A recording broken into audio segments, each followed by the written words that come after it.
What's going on, guys? Welcome back to another episode of No Reserves Radio. Post off Christmas, I have a new setup. Alex, how are you doing? Hey, how's it going, guys? How's it going, Angelo? Merry Christmas to everyone. We are recording now on the 26th. So Christmas has passed by. When you listen to this, it's almost New Year's Eve. So hope you have some very good holidays, very good festive season. And yeah, NFL is almost done. 2 more weeks, and we're packing it up to the playoffs. This is likely going to be our only episode this week. I think. I don't know. I don't know if you want to do a fantasy episode tomorrow or if you just want to wrap it all up in one. It But might be better to just wrap it all up. yeah, I think so too.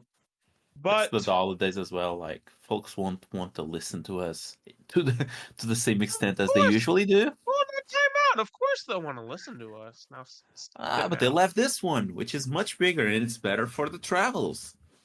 True. It is a lot better for travel. So, Alex, I know Ren was very tongue in cheek about advertising the 1 year special episode. I'm not. We recorded the 1 year. You unfortunately weren't there, but I did have a few statements from you in there. I actually have a clip I want to A, preview to the audience, and B, show Alex.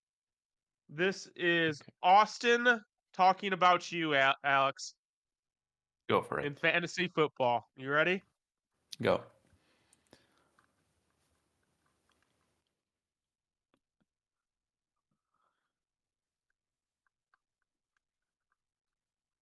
Yeah. Yeah, yeah, So, fellas. Things happen. We'll move along, right? I took and advantage of him when I was young, when he was younger. fantasy football, Okay. yes. Okay, that was not the contest that I heard. That That is was the just. context. That is the Yeah, context. So yeah, that and yeah. much more coming on the first. So it's going to be a really good episode.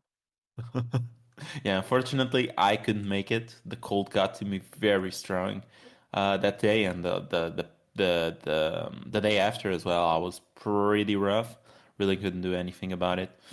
But yeah, as you said, I dropped a few statements there for you to read out, just to Yep. be a part of it. All your statements got read. Don't worry. Don't worry. Perfect. And you caught a few strays. So perfect. I'm used to that by now. Yeah, so Okay. just Okay. potato potato, right? Yeah, potato, potato. So, what game did you watch during the Christmas season? Well, the game that I watched the most of was the Monday Night Football game because I was really interested in that one because, again, that was, and I believe it might be the first time, if I'm not mistaken, that the upset of the week actually hit. So yeah, congrats on all of you that were with First, me on this Baltimore Ravens bandwagon, but apparently it's first, going up. yes, Might be the first time. I was completely wrong about the 49ers sacrificing the Baltimore Ravens. There That was no was sacrifice ouch. here, Angelo. There was no you're right. There was no sacrifice of the Baltimore Ravens.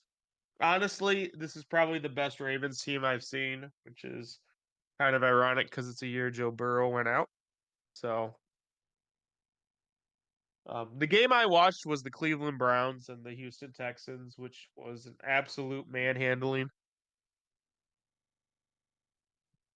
That was a good. I like that game quite a lot for my fantasy team. This guy, That game was lovely. Amari Cooper absolutely melted faces. Like I saw the 75-yard touchdown was actually called defensive PI.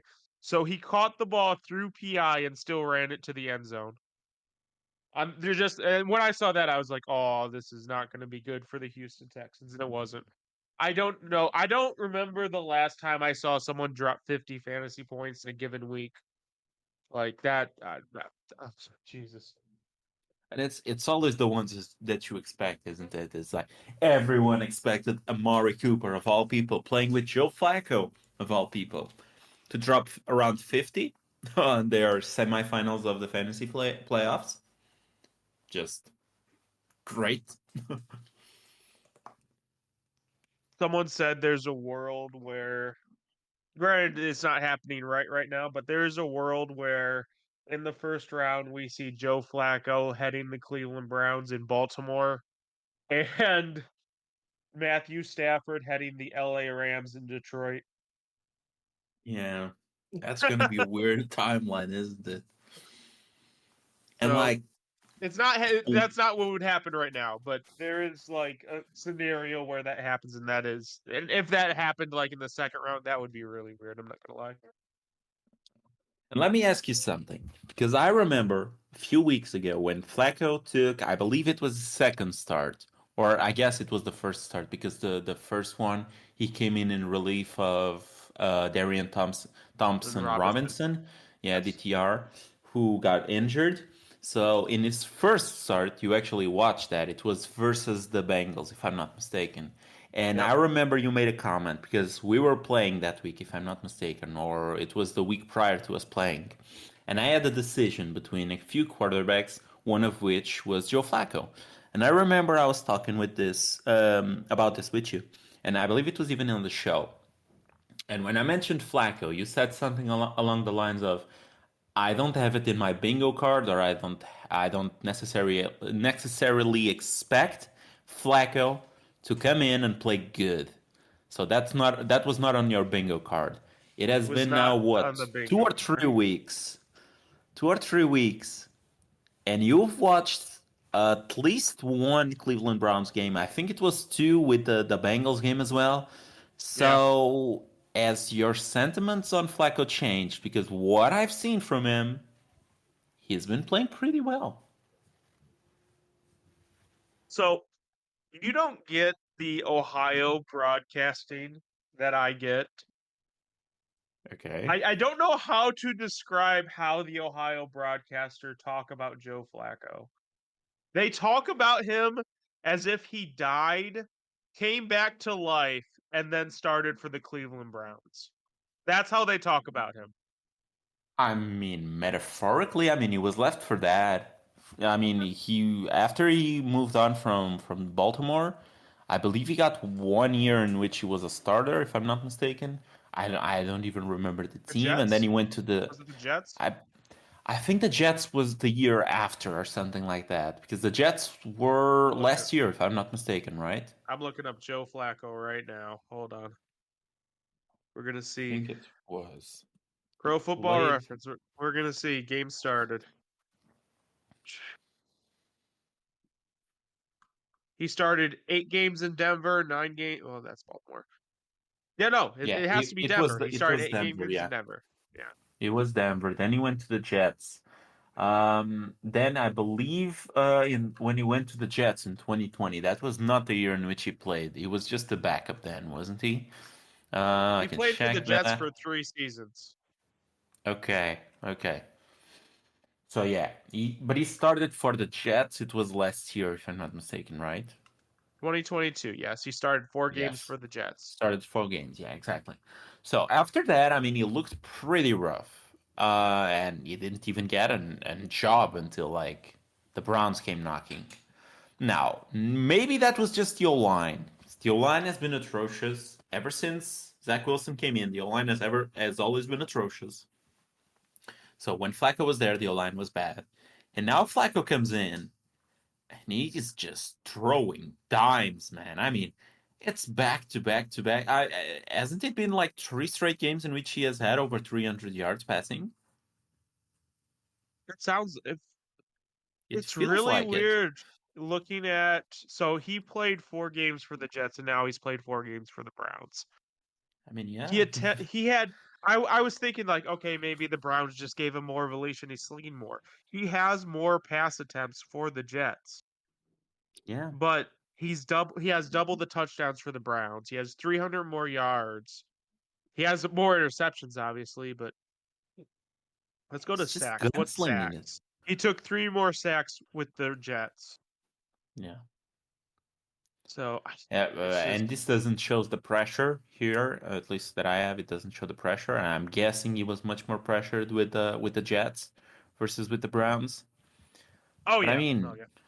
Browns' So offensive line hasn't been completely healthy, so it's not like this top 3 offensive line that we said it was going into the season, but it's still like the only offensive line I think I could confidently say is worse than the Jets is the Panthers. yeah, but I mean, he has 4 starts. He's 3-1 in those starts. He's averaging 2.5 touchdowns per game. Yeah, a lot of picks. I Yeah. mean, he's averaging almost 2 picks a game. He's averaging 327 yards passing per game. I mean, he's just doing it all, and Some it's of the, like, I don't know. In the games I've watched, some of those picks have been bad. yeah, but Like then I it's don't know. also like he had one pick this past game in which is like it was the end of the half. It was an Hail Mary, and it ended up being picked. Okay, I'm not sure if that that's was. not a bad pick. That's Yeah, not a it's bad just pick. like those also I'm in talk there. I'm talking about the pick against the I think it was either the Steelers or the Bengals where That was the Bengals, I like think. where he had a guy on an in route and there was 2 DBs in the vicinity and one DB bumped the wide receiver and he still threw that in route and he just threw it right to the DB. Yeah, I remember that one. I mean, yeah, sure. He has had some bad picks. Not gonna take that away from him. It has happened.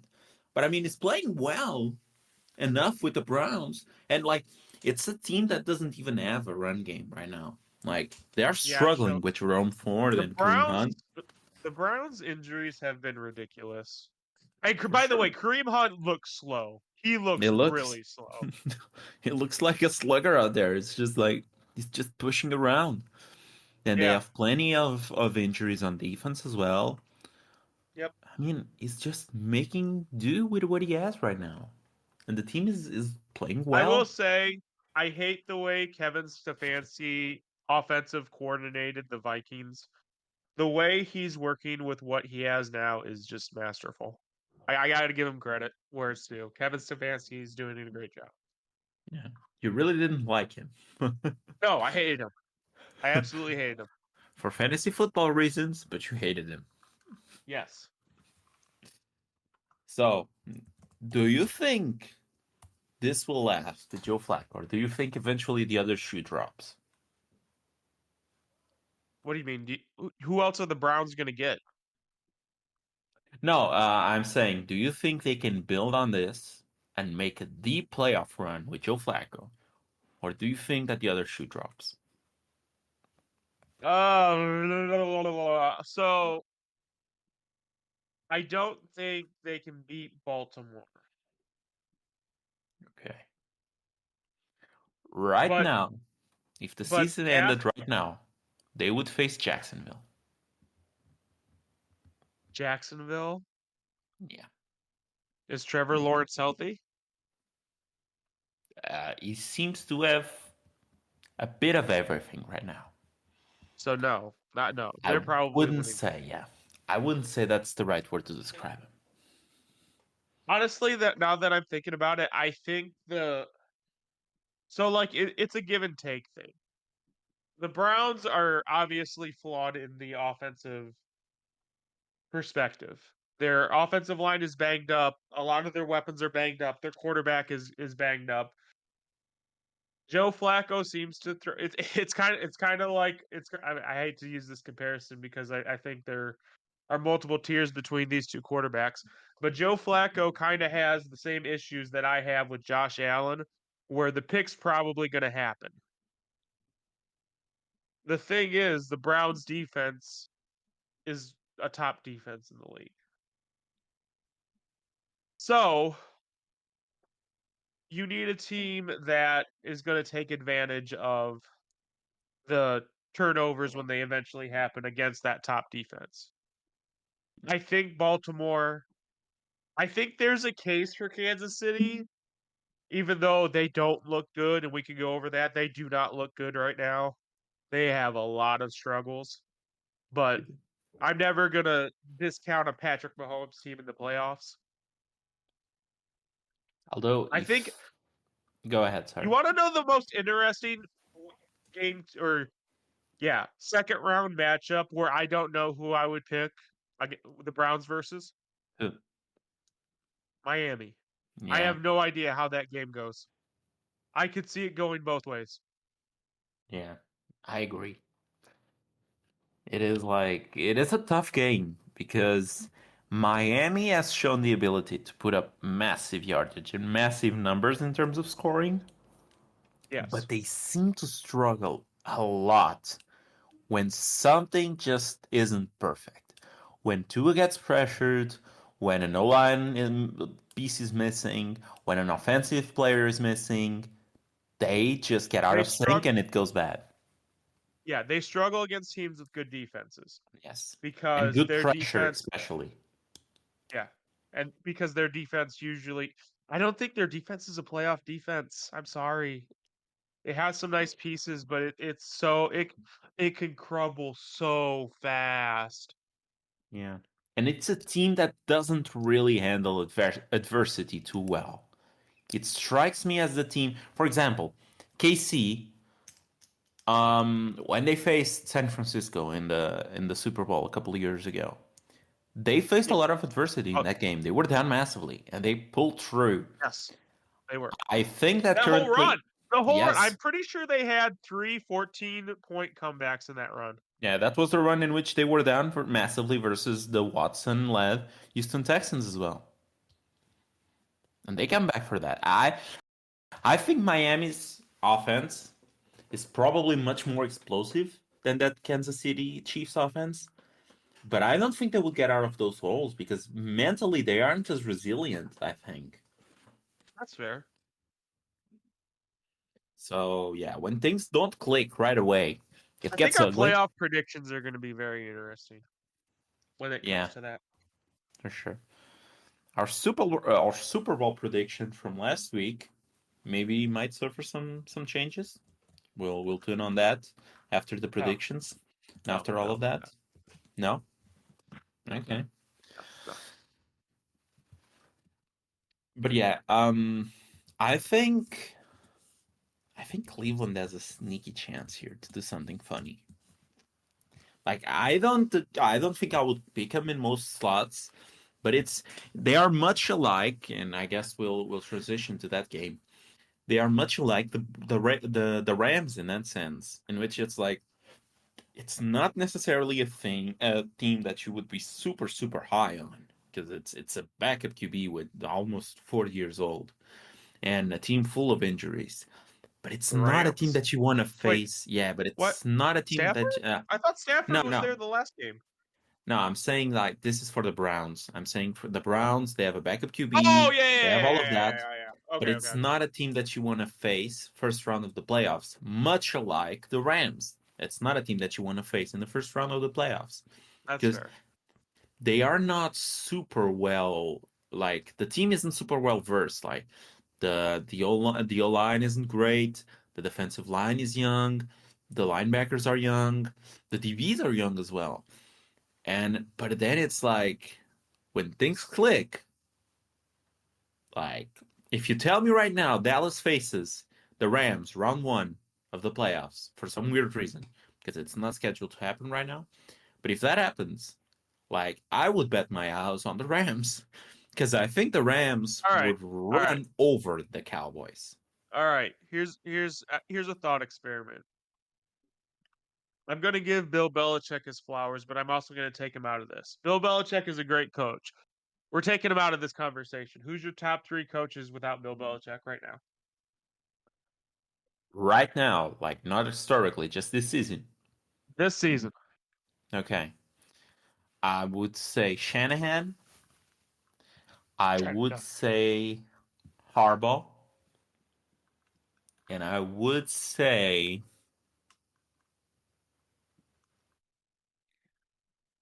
I'm tied between two guys. And I'm gonna go with the flashy pick here.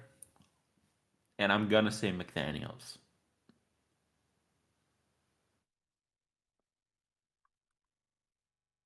Daniels, And Dolphins. yeah, yeah. No, McDaniels, the guy who got fired from the Raiders. I think That that wouldn't guy be is too a shocking it's for a you. jam. That wouldn't be too shocking for me. Yeah. Do From you you. think it's any different? Yes. Okay. I Give me got your I top got three then. I think it's I don't I can't say it's pretty easy. All right. Yeah. Give me Shanahan. Give me Andy Reid instead of Harbaugh. Harbaugh. Okay. And give me the McVay. McVay.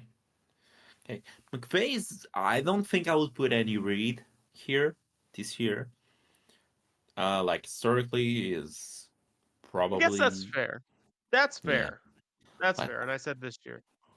yeah, That's fair. if it's just this year, I wouldn't put Andy Reid here because the That's fair. team has some massive like issues right now, and like it's been the same issues that they've had since the start of the season, and coaching hasn't changed any of that. It's still the same Sure. exact things. Like the receiving core isn't good enough.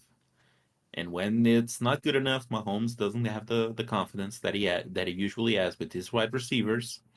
He He gets has the flustered, confidence. fix I think he comes. has the I think he has the I think he has the confidence. I just think that they fuck up and they trap passes, dude. But Yeah. But that's why I don't think he has the confidence. Yeah, it's not that he doesn't have confidence in himself, it's that he doesn't trust his wide receivers. And you see, and I think what I saw that a lot this past game, in which I saw receivers that were getting open, but Mahomes chose to run instead of throwing it to them, even though he had the chance to, because he didn't trust them. He didn't trust them not to mess it up. And I think it's pretty simple. really, I mean, that's what yeah, you saw? I saw I saw some of that this week. I saw instances of that with Reece James. I saw instances of that with Rashee Rice. But then it's like he makes the passes and the wide receivers drop them. So I can't really blame him. But I think it's something that affects the offense overall because if he can't trust the wide receivers, and now even Kelsey's failing him.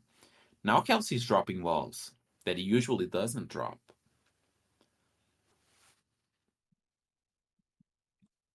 So, what is your temperature on the Kansas City Chiefs as far as panic goes? 1 out of 10. One being we're fine, 10 being like abandoned ship. Mm, Just for this season, obviously, not just for for this season, of course. yeah. I'll put it like this: Mahomes has never had to go on the road in the playoffs. I don't think so. Correct. No, that's a correct statement. That is a correct Okay. statement. He will have to go on the road this year. No matter what, he goes on the road this Yes. year. Yes. Well, I he's going to win the division. But yes, he but so he will go on there the is a road, scenario assuming he where they doesn't lose to catch it.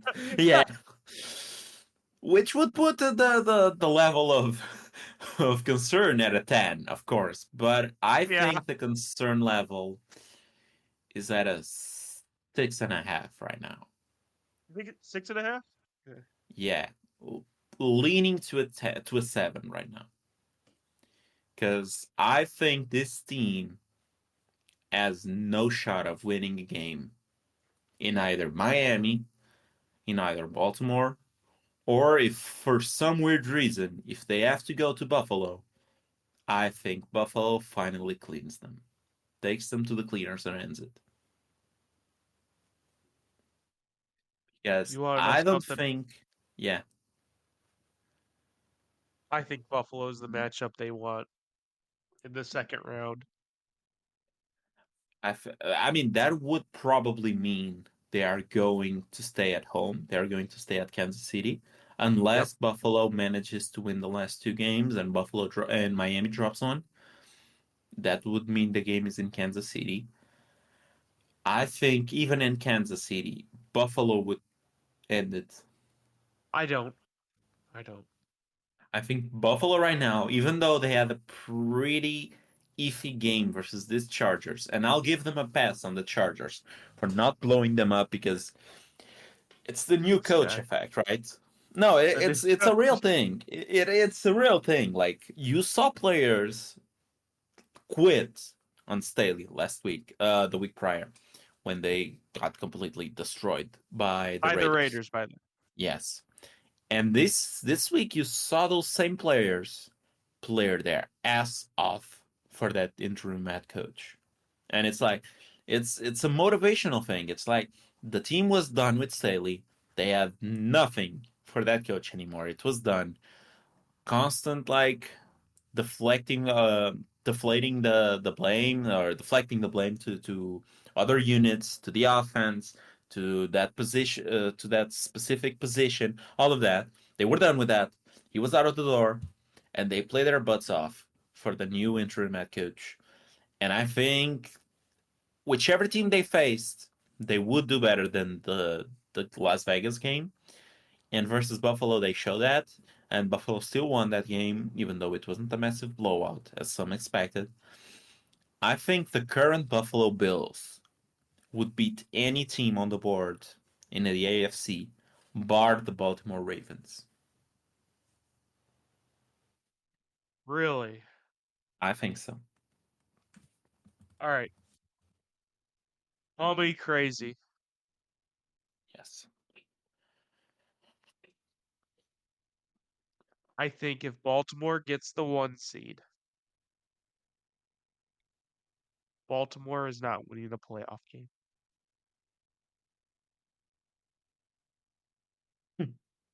You're crazy. I'm crazy?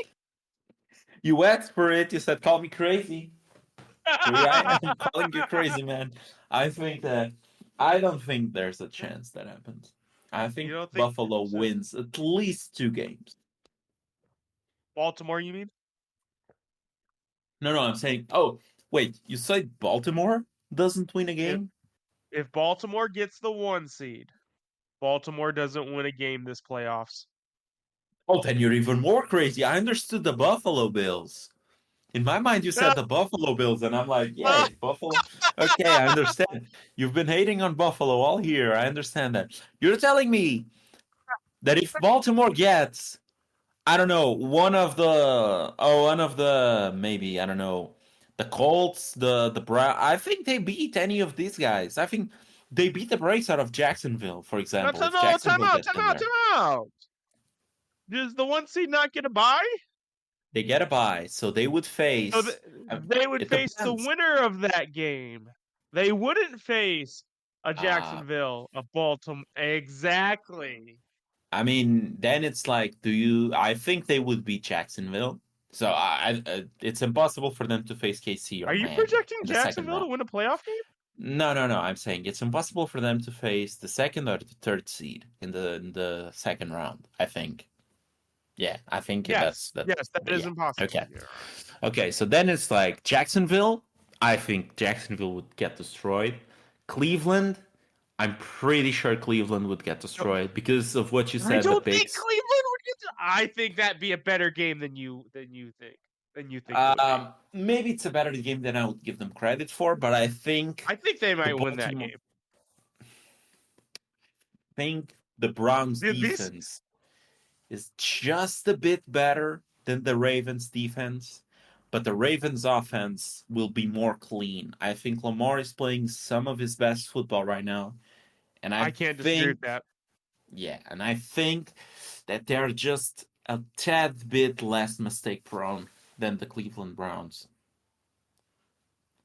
So then it's like Buffalo. I think Buffalo is the game that would like no team wants to face Buffalo in the AFC, in my opinion.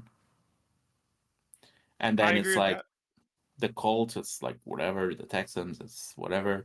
The Steelers, it's whatever. And I'm sorry, but the Bengals would be whatever as well.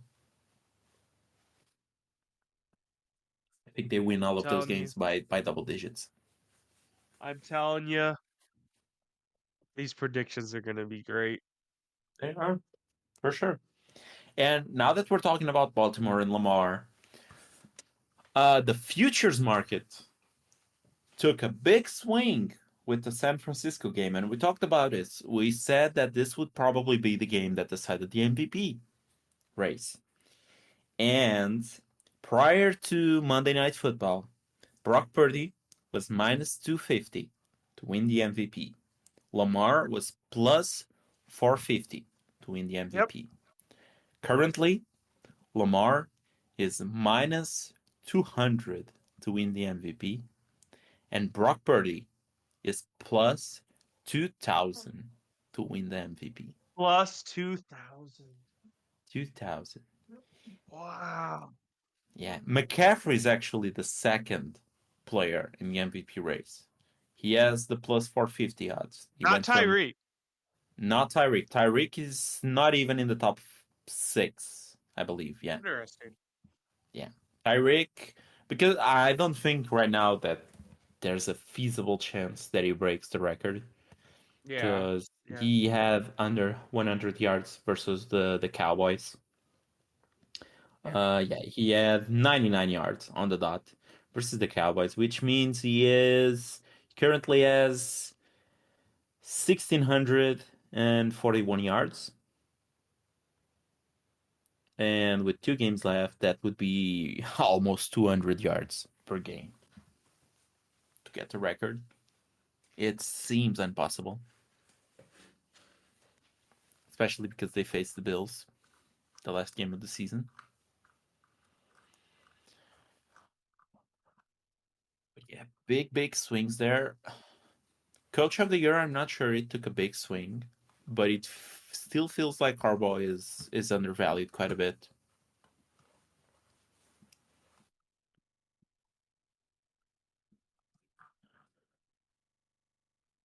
And Dallas just keeps being Dallas, right? I guess I was right on Dallas all along.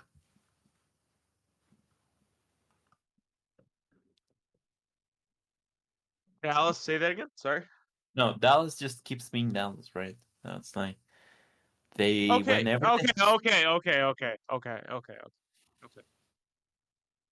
Are you ready? That I am was a good ready. loss. That was a good loss. That was a good loss. That was a good loss. Yeah. Oh, buddy. I guess I'm, there's some good taking. statistics I'm, here. I'm claiming moral victory on this one. That was a good loss. So, Yeah. oh, it was. Listen, you're telling me, you literally just went through a whole diatribe saying, "Oh, Miami Dolphins aren't tough. They can't handle adversity," and yet they were down. The Cowboys came back. I believe it was around 14 points. They came back and they were up 20 to like 19.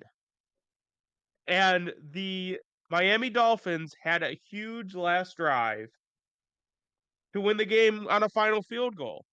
So Dallas showed grit because they were down early and they came back. The offense started poorly and then played better, and they just lost it at the end. How is that not a good win to you?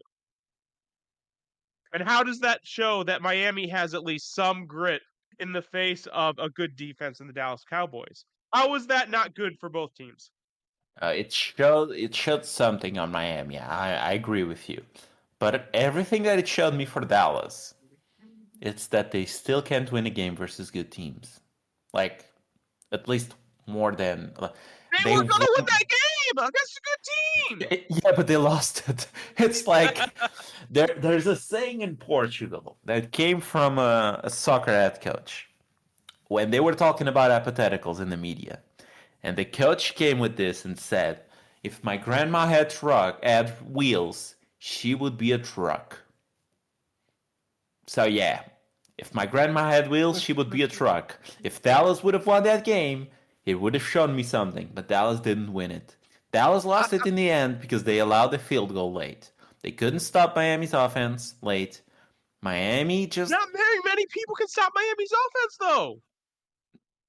Miami scored 22 points, so I guess they managed to stop it throughout most of the game. And then when the going got rough and when they really needed to stop, they didn't get it. And they allowed the field goal and lost the game yet again. It's just like I Wait a cannot minute. trust that Which one of us? team. Wait a minute. Wait a minute. When you were telling me before the show, we went 8-8. Wasn't Dallas and Miami a tie? Wasn't that a 2-point spread?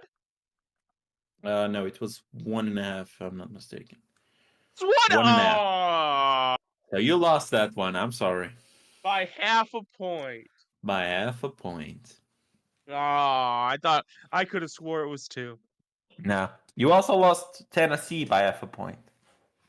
Really? Well, that's rough. Yeah, it's plus 2.5, and Seattle won it by 3, if I'm not mistaken.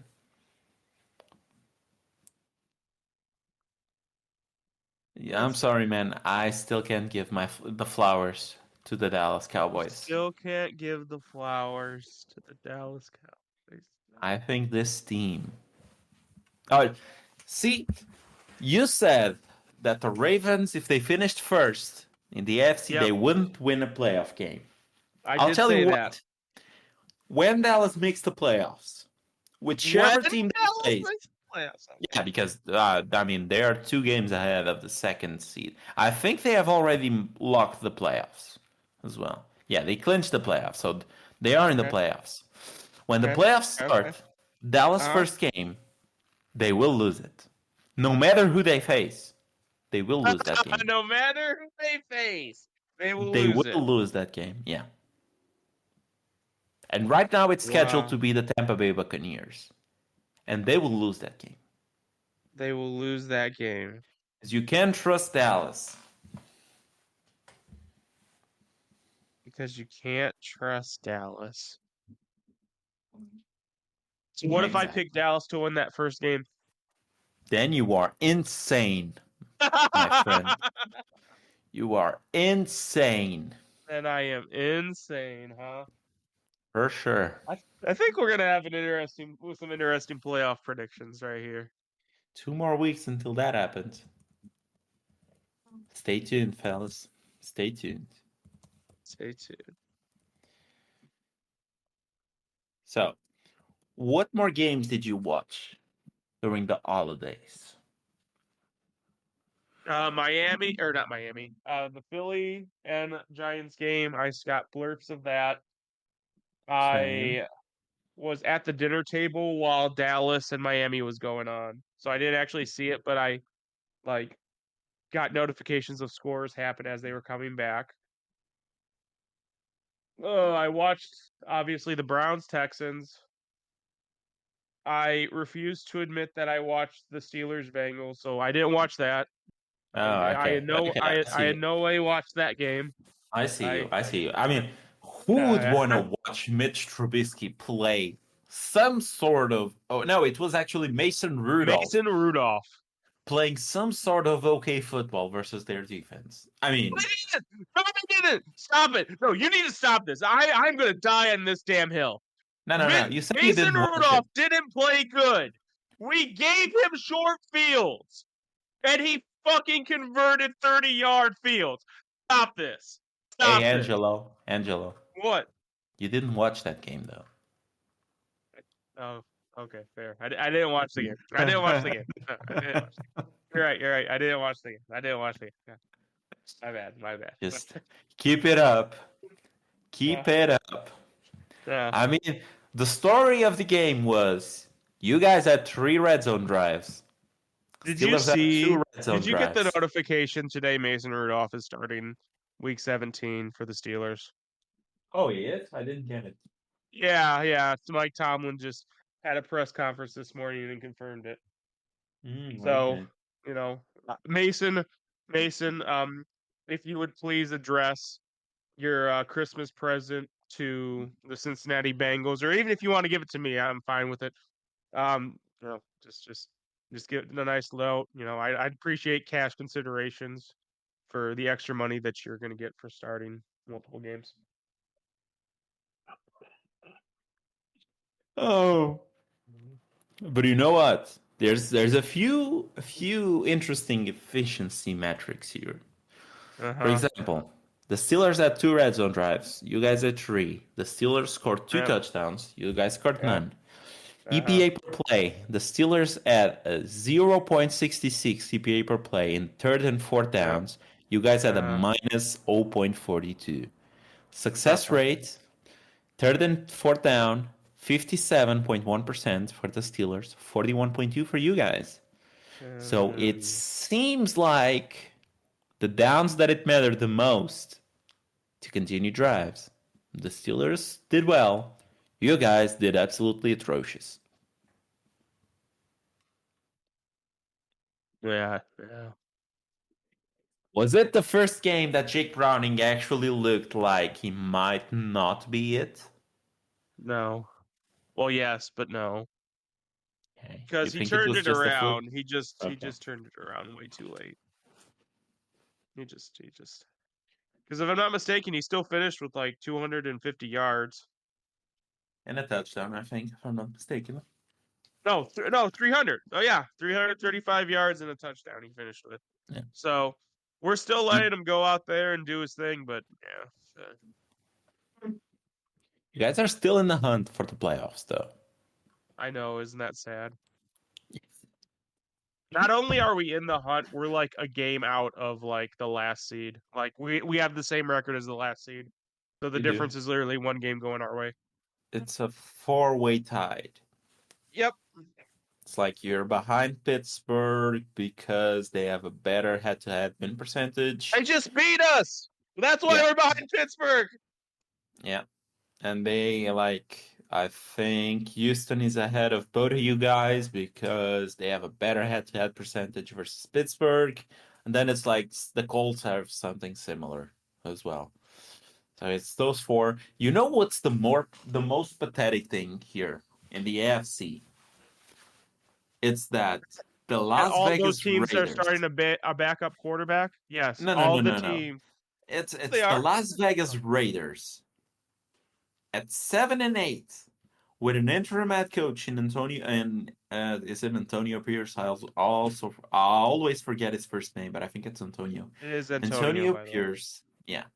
With Antonio Pierce the head coach, they have a chance to not only make the playoffs, but they can win the division. What? Yeah, the Raiders are still in contention to win the division. It's like KC loses out, Las Vegas wins out, Las Vegas wins You the see, division. but okay, sorry, stop it. That's not happening. But regardless, did you watch KC? Oh, by the way, that's another game. To watch KC versus Oakland. Did you watch KC versus Oakland? I watched some of it, yes.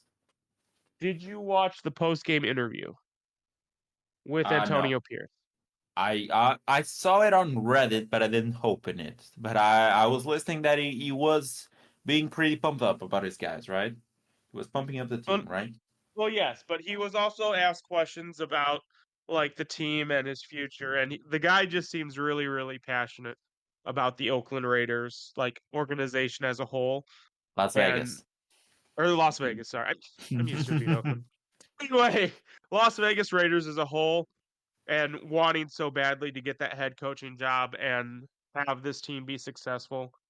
Um, the last time the Raiders were in this situation, they did not end up hiring the interim head coach that led them to the playoffs.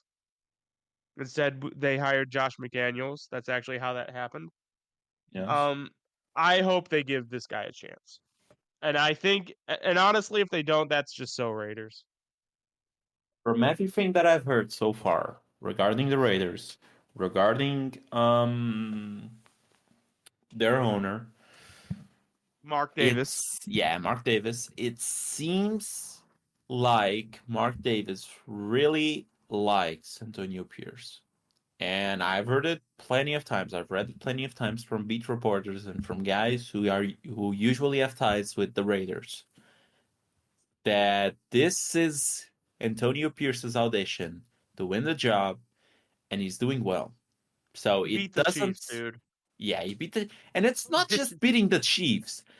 It's like beating the Chiefs by, if I'm not mistaken, over a touchdown With a backup quarterback, a backup running back, with a and backup quarterback, a backup running back, and a backup quarterback who didn't complete a single pass after the first quarter. yeah, And they won that yeah, game. That defense yeah.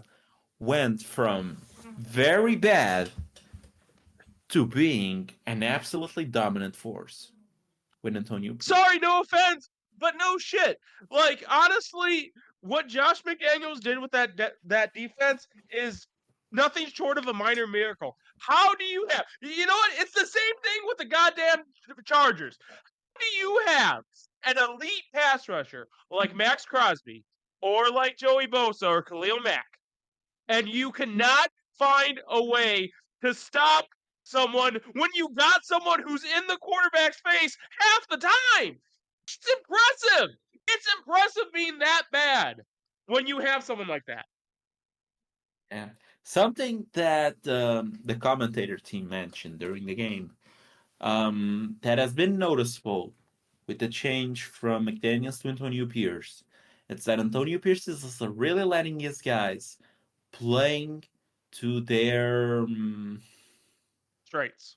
not strengths, but like their what's the Tendencies. word? What's the word that they used? It's like I'm missing the word completely. Give me a It's not synonym. strengths, but it's like their feelings. It's not feelings. It's like their intuition. Their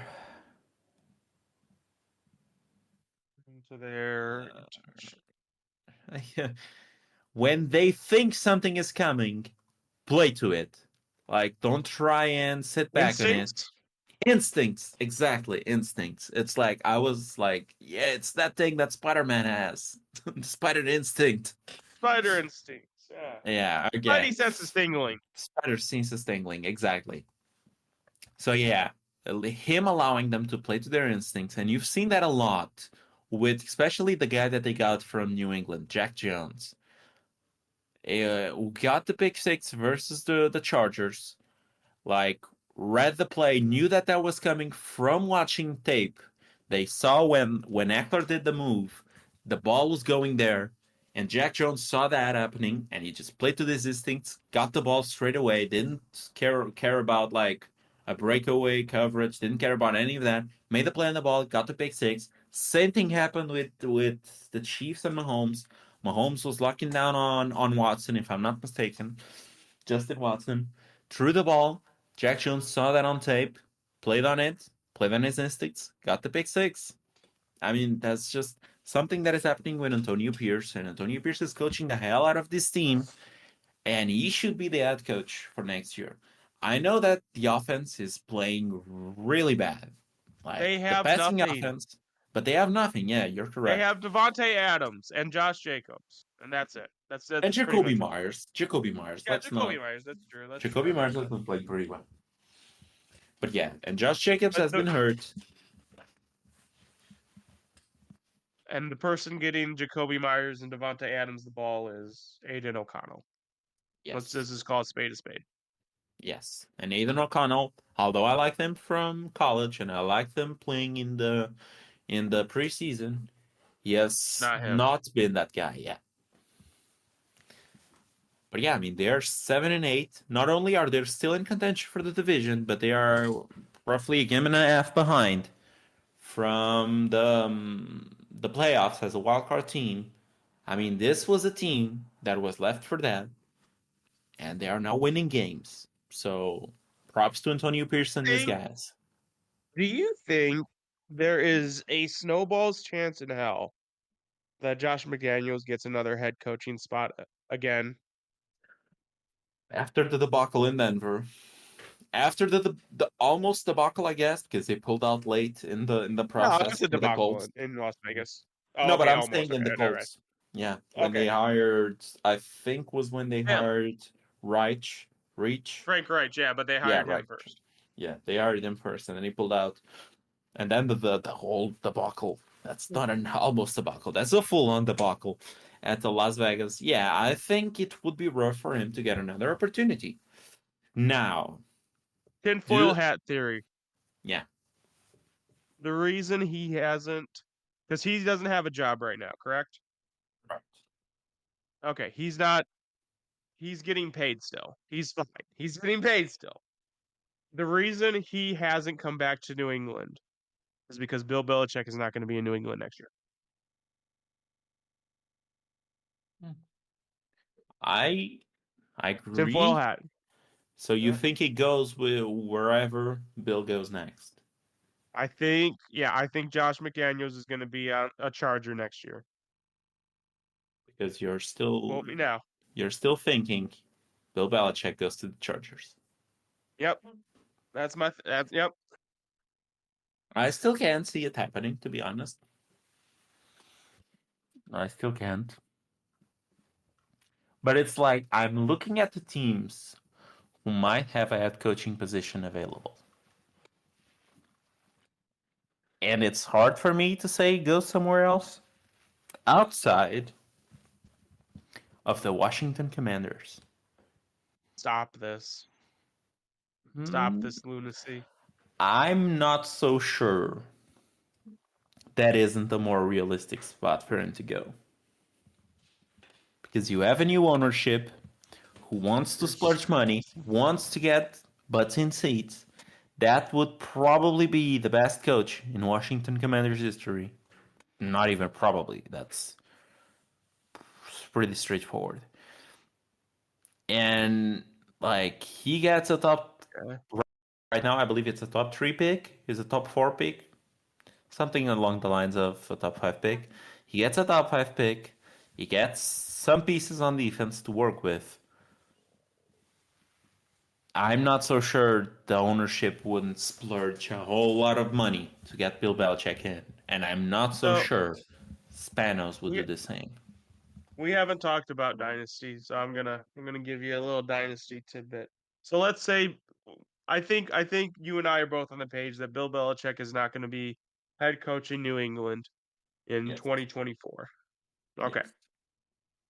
How would you feel about Marvin Harrison Jr. going to New England under a new staff? Just got the feeling. I If you're telling me that Marvin Harrison Jr. goes to the New England Patriots, that Yep. tells me he gets picked with Number their three. first, yeah, number 3 Number three. overall, their first Yeah. round Or pick. number two or whatever it is. And that means that the QB throwing him the ball is It's Mac either Jones. free agents. No, it can't be Mac Jones because It can't be? I think that bridge is burned. You think the bridge is burned? You think Yeah, it's Bailey's happy throwing to Marvin yeah. Harrison? If you're telling me it's Bailey Zappi, and like this is absolutely asinine that people are now clamoring for Bailey Zappi, but I've seen this discussion on Patriots Reddit in which they have been advocating to drafting an offensive lineman or someone on defense or Marvin Harrison Jr. over a QB and just rolling Bailey Zappi out there. I think that's absolutely The whole asinine. field. Like, you need to check yourself in, buddy. Like, there's no way that you look at this team, you look at the body of work, no matter if he has beat the Broncos. That I even think the Broncos beat themselves. But even though he beat the Broncos, there's no way in hell that a team should go into next season with Bailey Zappi as their starting QB. And I understand that team building and like the team isn't there. There's some massive needs on the offensive line. There's massive needs on the defense. I understand all of that. There's massive needs at a wide receiver, tight end, all of that. I understand all of that. But you're telling me you're passing on Drake May for Marvin Harrison Jr. so that you can keep playing Bailey Zappi at QB. I'm sorry, but like, why do you hate yourself, man? It's like, oh my god, we have seen Bailey Zappi. Bailey Zappi is a worse Mac Jones. Just his confidence hasn't been totally shot by constantly being benched a coach that is trying to save face. And it's like the second So something goes wrong with Bailey Zappi, and we have seen this last year, when things went wrong, he was so much worse than Mac Jones. And you want to go back with that? Come on, give me a break, man. Just get a so then QB. with that said, if it happens, and it's the craziest thing that we've seen, do you think there's a world where Malik Nabbers, I'm assuming they test well, jumps Marvin Harrison Jr. in some people's rankings? Some people, yes. The consensus, I don't think it changes. Like some of the outtakes guys probably do it. I don't think the consensus changes whatsoever. It's like it's the name that people have been talking about for 2 or 3 years. He is the best wide receiver in the class. It's less just like you avoid you don't fall in the fallacy of drafting position over talent. Even though the talent of Neighbors is pretty good as well. It's like Marvin Harrison Jr. is Yes. the golden egg. It's like it's what you want. You they're like situation change. Like maybe they get him and then they sign. I don't know. They sign a Kirk Cousins, for example. It's like oh yeah, then it doesn't matter. So situation change every so But often. what if it's like the Falcons, except somehow worse? I don't know if Uh, you can get worse than the Falcons, honestly. I That mean, was that was a disgusting thing to say. Hold on, I need to. it's like yeah, that's a new one, isn't it? Yes, yes, that's a new one. Yes, that felt like a new one. I hadn't heard We of that one yet. we also have a very intense, how the okay, we're going to debate Malik Nabers versus Marvin Harrison Jr. in the offseason. This is going to get played at least once.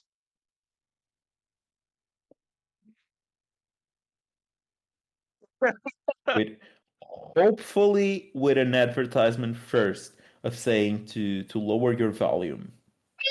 Other, otherwise, we're blowing people's ears off. Pretty much, yeah. That's not gonna be fun. Yeah, pretty much, But yeah. I mean, even if it's like the Falcon situation, I still think it still goes first ahead of Neighbors.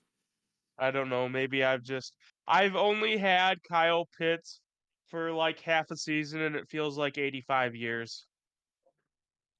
Hey, now he's Like getting touchdowns now at least. I know it's weird. It's like they realized, but here's the thing. But here's the thing.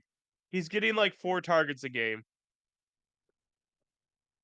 Yeah, that's not ideal, of course. Yeah. That's not ideal. Eventually it changes. But think about this. He was on my team for what, 2.5 seasons? Yes. I got 2 touchdowns out of him. Uh-huh. He's been on your team for half a season. And I believe you have had 2 or 3 touchdowns with him. 3 So you've had on more the bench. touchdowns than I have. I All mean, on the doesn't bench. matter. Doesn't matter. You've had more touchdowns than I did. Okay. So now I think Harrison Jr. always goes first. Unless he gets like a massive injury in the combine or something like that, or training, something like that. He always Okay, goes let's first. say okay, let's say I'm trying to think what would be so let's say he runs like I don't know, a 4.49 or a 4.5. Does that hurt him? Depends on what neighbors. Are we assuming that neighbors as a 95 percentile or above that combine? That's a good question. It's like if you're telling me that neighbors also doesn't do exceptionally well, then it's like the difference. The difference needs to be absolutely asinine for that to happen. It needs to be like Harrison Jr. in the 30s and like neighbors in the I-90s. Like, I think so. and I don't think that ever happens. I No, think no, no. Marvin I'm not has saying it's going to happen, just but do you think the gap has to be that huge of yeah, testing to make a difference? yeah. Because then it's like if it's less than that, then when the pro day comes, the numbers get closer, and it's like people will just scratch it off to a bad day. Yeah, Some excuse will come. Plus, I also don't think that you would ever see that because if the coaches thought, if his coaches and his agent thought that, then he wouldn't be allowed to participate in the right. combine. Yeah, he wouldn't be running. So, now, the question is, does he even declare? Because that's in the air, and we've talked about it. Now, if he doesn't declare, then yeah, Neighbors is probably the 101 in non-superflex. If he doesn't declare, the absolute shit show that will pursue after that of not only like every community, this will be ESPN talking points. We will be hearing people like Mel Kiper and Stephen A. Smith, as well as like Dynasty podcasters complain about the NIL money. Yeah, probably. Because like I can just see the Reddit post now where it's like I blew up my whole team to get the 101 and now I don't have my face. And I guess the hopium will be, well, at least you blew up your team, so you're gonna get it next year. So Yeah, the team does better than expected, and he's the 102. yeah. And it's like, oh, great. Now I don't have him anyway. But yes, I think there's like a sort of, how do I say this? Like safety about people declaring, like people generally know who's declaring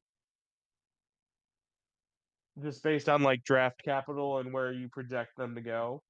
And I think once that starts getting like disrupted, then we're gonna have the get off my lawn. I remember when people would declare takes coming out. The old I hate change takes. Yeah, yeah. I mean, right now I How would don't that think. okay, but how would that change? So let's take it to the extreme. Let's say Marvin Harrison Jr. and Caleb Williams stay another year. What does that do to the landscape of dynasty? Caleb Williams as well. Caleb Williams as well, yes. The number one quarterback, the number one super flex pick right now, and the number one redraft, or not redraft, but number one quarterback league picks. Both declare you don't get either. What happens? Damn. Um, Hell breaks loose. Hell breaks. Like that would be like there's a lot of teams that sold their old team to have plenty of picks in this draft. If that happens, that's gonna be a massive, a, That's an an L. absolutely massive event. Yeah, that's just gonna throw everything for a loop. So I don't necessarily think it will happen. Like not every year, anything that Caleb might stay another year. Yes. We have. Okay. I did not Yes. knew that. Specifically if a certain team gets the 101. Okay. Okay. That I understand. Yeah. Because I thought you were gonna say that a certain team wins it, and then I was confusing that with there was another player who said you would stay if he didn't beat whichever team. I'm not so sure which was it. I think it might be someone from Michigan. I'm gonna look this up and see if, because I could have swore I've seen something about Caleb Williams saying it recently. Caleb, I'm just gonna type Caleb Williams first just to see if it comes up after Caleb Williams. 4 hours ago, Caleb Williams liked social media post saying Bears shouldn't draft the USC quarterback. That's always a good sign. That's from CBS Sports. I believe they are not. They are. I think like they need Carolina to lose the next one to secure the 101. Oh my One of the God, this next is two games. everywhere. This is everywhere that Caleb Williams does not want to be in Chicago, and you know what? I don't blame him. Yeah, I mean, I wouldn't blame as well. That's Caleb like, Williams. Okay, now I'm gonna search up for specifically Caleb Williams not declaring. This was November 29th. Williams told Ryan Carter. Williams told the LA Times that it's a game-time decision whether or not he'll declare for the NFL draft by the January 15th deadline. So, yikes. ouch. I mean, yeah, some people, I've seen some people, but now it can't be just the hot takes. But I've seen takes of like May over Caleb Williams. Caleb Williams' father has apparently said it's not a lock that the USC quarterback declares. So we'll see. We'll see. No, The Jets have ruled out Zach Wilson playing against the Browns on Thursday night for football. He has a concussion. no, that's expectable. Although this concussion has taken him out of last week's game, and it's not gonna take him out of this game. But I guess it's understandable because it's a short week. Yes. Yeah, but there But was a report, and I think not even a report, but his mom was on an interview last week, if I'm not mistaken, and she Caleb Williams? said, no, Zach Wilson's mom. Oh, Zach Wilson. Okay, we're on. Yeah. Okay, got it. And Got it. now Got it. that she was mentioning that he didn't want to come out of the game in which he got the concussion, but then Uh-huh. he started to have blurry vision and he started to really getting affected by the concussion, so he had to report it to the sidelines. But he initially didn't report it and was still playing after the concussion. So I guess it was pretty scary from what I've heard and from what was described to me in a few interviews that I saw. It looked scary for him. So I I don't know. understand. I understand that the NFL is like, especially in with the players, is advertised as this manly sport. It's a man sport, and you play through injuries. But honestly, we normalize just not playing with concussions, please? Can we Yeah. not? You Can we saw not that try? it's like early in the season, they were like, if you had a concussion, the protocol will take a long time. And the most likely outcome, if you had a concussion early in the season, was that you were gonna miss next week's game. And that has been Yes. the case throughout most of the season until now that it's getting closer to the playoffs and teams need wins more desperately. Like now you're seeing guys clearing concussion protocol real quick. Like Trevor Lawrence, for example. He was under concussion protocol. He cleared it in a week and he played the game after. That didn't Yeah. happen for a whole lot part of this season. Yep.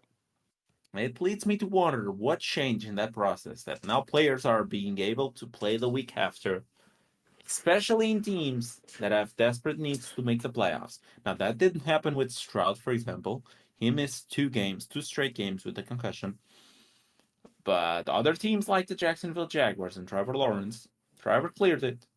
And I don't think there was any player until like around mid-season that cleared the concussion and played the week after he got the concussion.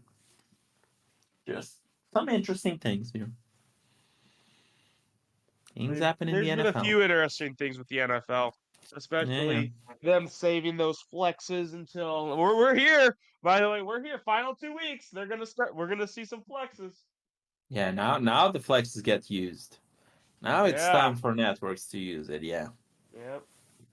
Now, I never really understood that, never really dove into that, but you also have networks who can protect games, I think, like they can't really touch those. Then that leaves other games open. It seems really weird. It seems like an expansion NBA draft of sorts. It's like you can touch certain games outside of the ones that are locked. Never really understood that, but I guess it's gonna come into play now.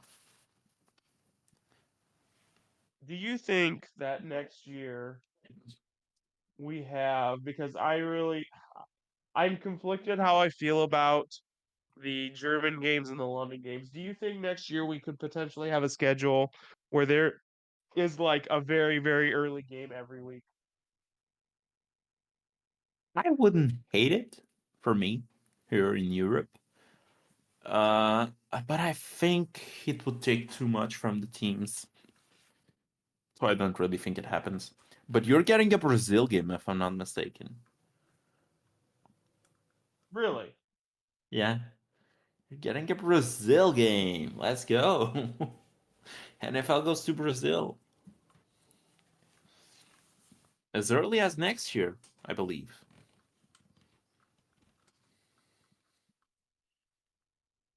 That's crazy. Yeah,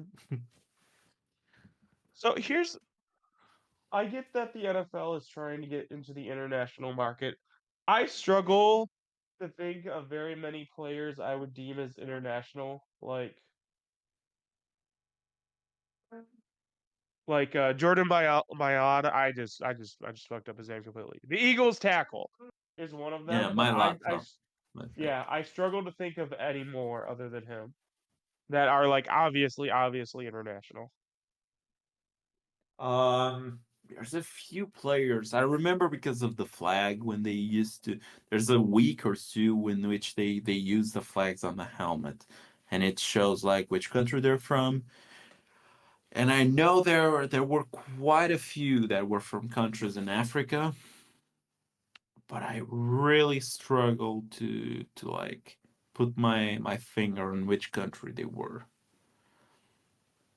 There's a few that came from Europe as well, I think. I think there's a kicker or a punter that came from Europe.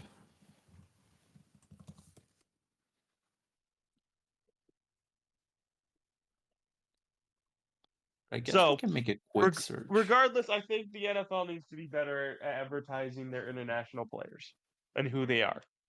Yeah. I mean, we're both sitting here and it's rough to find some of these players. Mm, yeah, like Ziggy Ansah was from Ghana, for example. Tamba Ali was from Liberia. Jay is But it's Jai. JJ might have been from some of those countries. It's not showing here right now. But as of active players, yeah, you have a few like Carlos Santos is from Brazil. Um, then you have Arnold Ebiketie from the Falcons. He was a second year edge rusher. He's from Cameroon. The Seahawks kicker, Michael Dixon, is from Australia. You have quite a few from Australia. Mostly punters, like Michael Dixon, Jordan Berry from the Vikings, a bunch of other guys that neither of us have ever heard of, really. Then you have a few from Canada, quite a few from Canada. Shuba Hubbard, Siobhan Holland, um, Josh Palmer, for example, Benjamin St. Just, Nikhil Harry, and John Matchy as well. All of those are from Really? Canada. Chase Claypool as well. Okay. Dynasty advice tip for the day. If the wide receiver is from Canada, don't draft him. That seems to be the case. If a player is from Canada on offense, don't draft him, I guess. And you have a few from Europe. Uh, but none of them are really that known. Like, I guess the one that is known the most is Jakob Johnson, who's from the Raiders and was with New England for quite a while, the fullback. Okay, so perfect. So what you're saying is the NFL does have international players, they just all suck. Got it. Got it. No, no, It's no. Spain has a it's player here. it's Jordan Mailata, and then the rest suck. No, So no. There's a player from Spain who's great. uh-huh. He was Okay, drafted okay. ahead of Uh-huh. quite a few players. Okay. He Okay, was. okay. I'm gonna list you a few of these players because the list is quite long for the guys that got drafted. At his position Uh-huh. in the 2019 NFL draft. Okay. Okay, give me a second. It's just Uh-huh. popping up here. The Okay. 2019 Cool. NFL draft. So this guy, this player from Spain, was taken ahead of guys like DK Metcalf, was taken ahead of guys like Deontay Johnson, like David Montgomery, Devin Singletary, Terry McLaurin. You know who this player from Spain is? Oh, who JJ is it? Arcega Whiteside, baby. Oh God. So yeah, so pro tip, don't draft international players. Got it. Cool. Okay. Okay, so There's a if we few in got the some Hall of Fame, though. if we got that's fine. That's great. I'm glad. So if we got some international players, this is going to be part of the process. Trust the process. If we got some international players in this 2024 draft class, just we're just going to add an extra red flag in their profile, just for them, because they're international. Yeah. So There's anyway, the NFL needs to improve its talent and development overseas. That's what I'm saying. That's yeah. that. That's what I'm saying. And maybe that's what they're trying to do with this international games, because then it raises awareness to the game, and then you have more people trying to play the game. Then you can discover those talents. I guess that's one way to look at Think it. about this. Think about this right now. Think about this right now. So in the NBA, some of the top players come from overseas, whether you want to say it's Luka Doncic, Giannis Antetokounmpo, Nikola Jokic, some of the best MLB players. Shohei Ohtani and I forget the other guy's name who literally just came over from Japan, Yakamoto, just got paid between them $1 billion in this offseason. Mm-hmm. So if you have other sports whose top stars are coming from overseas, maybe, just maybe, you could put a little time, money, and effort into developing players overseas to bring here to increase the level of competition in the league and make it a better product. But I'm not sure how the MLB is. But I know that, for The example, MLB is very NBA, good about international. But go on. yeah, but I have no knowledge of that game. But NBA wise, it always felt like a game that was not exclusive to America. It felt always like a game that anyone could play. The rules were pretty simple. The setup was simple enough. And it feels like a game that most schools would play. So that's I think why you see a lot of international players in the NBA, and for not Are just you right now, saying but for quite a are while. you saying that the issue is the issue between football and football?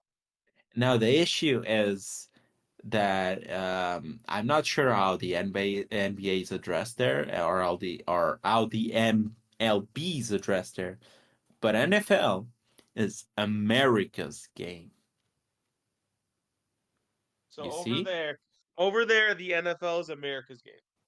it feels like it is America's game, and like it also feels like when I'm listening people talking about the NFL, it is always America's game. That's like NBA isn't America's game. I've heard that being referred to in your country as America's game. I never heard any of the other sports being referred as America's game. So it feels like an Never heard exclusive game. MLB be referred to as America's game. Yeah, I don't think so, but I don't follow MLB. That's But fair. Okay, I've that's never fair. heard of NBA being referred to as that. So it feels like American football is just exclusive, you see? So then, how come you can go to London and fill up a stadium to watch an American sport? I mean, because there's this mystique about it, really.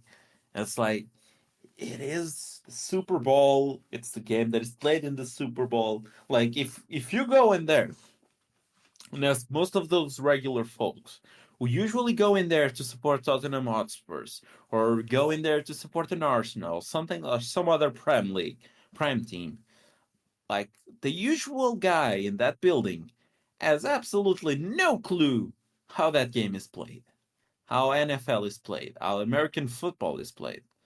Like the Congratulations, that's soccer for here. I couldn't name you a single soccer or football player other than Messi and Ronaldo. Couldn't name one. Couldn't I name one. mean, yeah, and it's like when you come here, this is what I because I like both games quite a bit. Yeah. And I have had friends which have tried to introduce the game to, and even my own father, I've Have tried to fat introduce the game to. friends? No, I've had friends which have Oh, tried to I've had introduce. friends. I was about to say I've had fat friends. I was like, what? Why was that necessary? No. I've had friends. Who I tried to introduce to the game, and even my own father, I tried to introduce him to the game. And it's just, they say that it's way too complex. It's like, The, they asked the me, NFL is way too complex. yes, like, why the constant stoppages? Why the That's fair. constant, yeah, like, there's a lot of that. It's not like in soccer, from someone who has watched it, and I think it's just a cultural thing, from someone who has watched it since I'm a child, basically, and someone who has played it, it's straightforward to us. It's like, you have a ball, there's 11 players on each side. Your goal is just, there's no stoppages outside of halftime. Your goal is to make plays, build up the play throughout the field, and score goals, and don't allow other teams to score goals. And there's really only one way of doing it. There's not like run and pass, and it's not like you need to go 10 yards every fourth down. No, it's just like, you have possession until the other team takes it away or you give it up. And in the end of the day, it's like, you can either kick it or you can head it, but you need to get the ball in the goal to win the game. It's like, Honestly, if it the NFL wanted to do scoring, you could just take that rule. You have the ball unless the defense takes it away. Yes, that's one way to play it.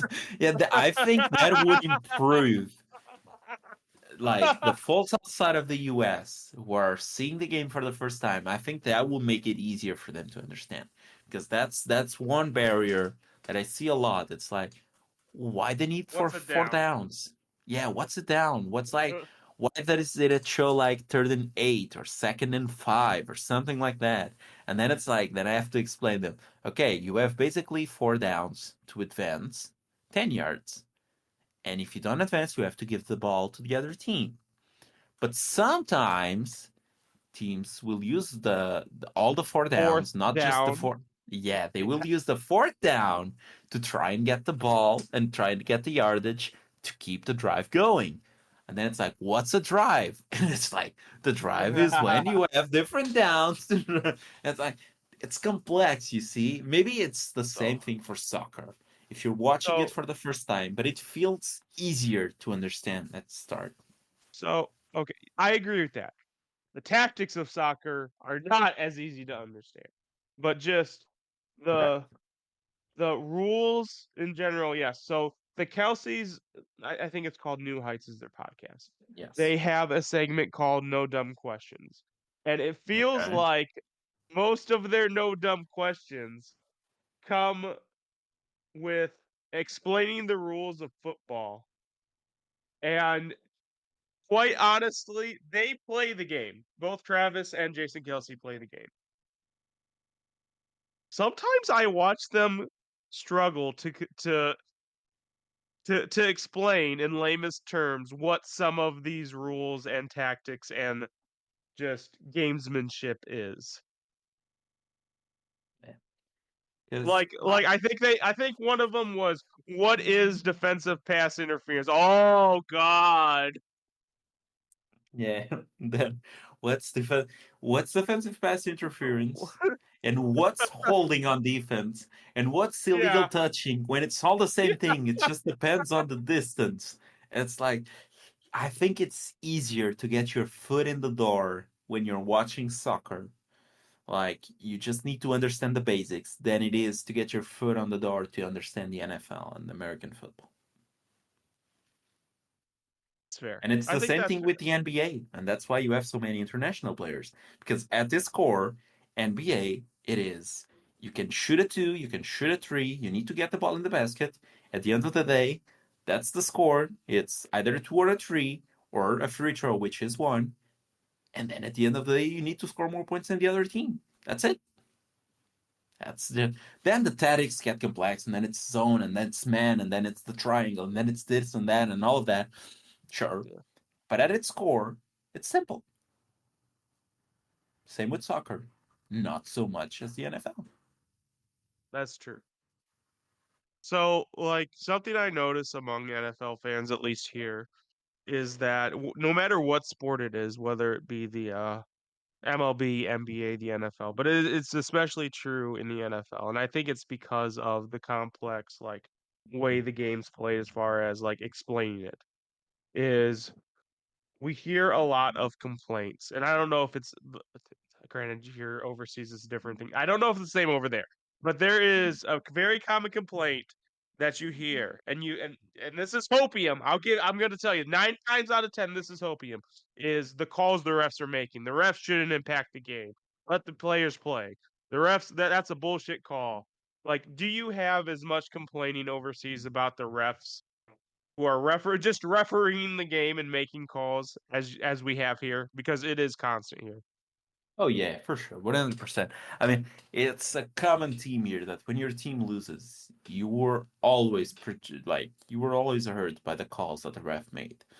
And it's like here you don't even have challenges or anything like that. You have VAR now, VAR, which is basically just like when they go to the monitors and check the playback. But that has been introduced like I don't know, 5 years ago or 4 years ago. Until then, there was nothing of sorts being used. And yeah, you always get criticism to the refs. And I think it's just a common thing to do that when your team loses, you don't like to say that, like, maybe your team lost, I don't know, 1-0 or 2-0, and it's like you had like over 10 shots and like none of them went into the goal. And it's like your team did really poorly. But because the ref called an offsides, which is basically disallowing the goal, one Oh, of we goal didn't get that that your team scored. offside.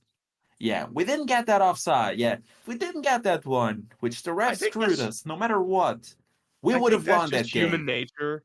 And that's kind of human nature with Yeah, being it's like like a you don't fan. want to admit, yeah, exactly. You don't want to admit that your team was bad in that game, and that's Yeah, understandable.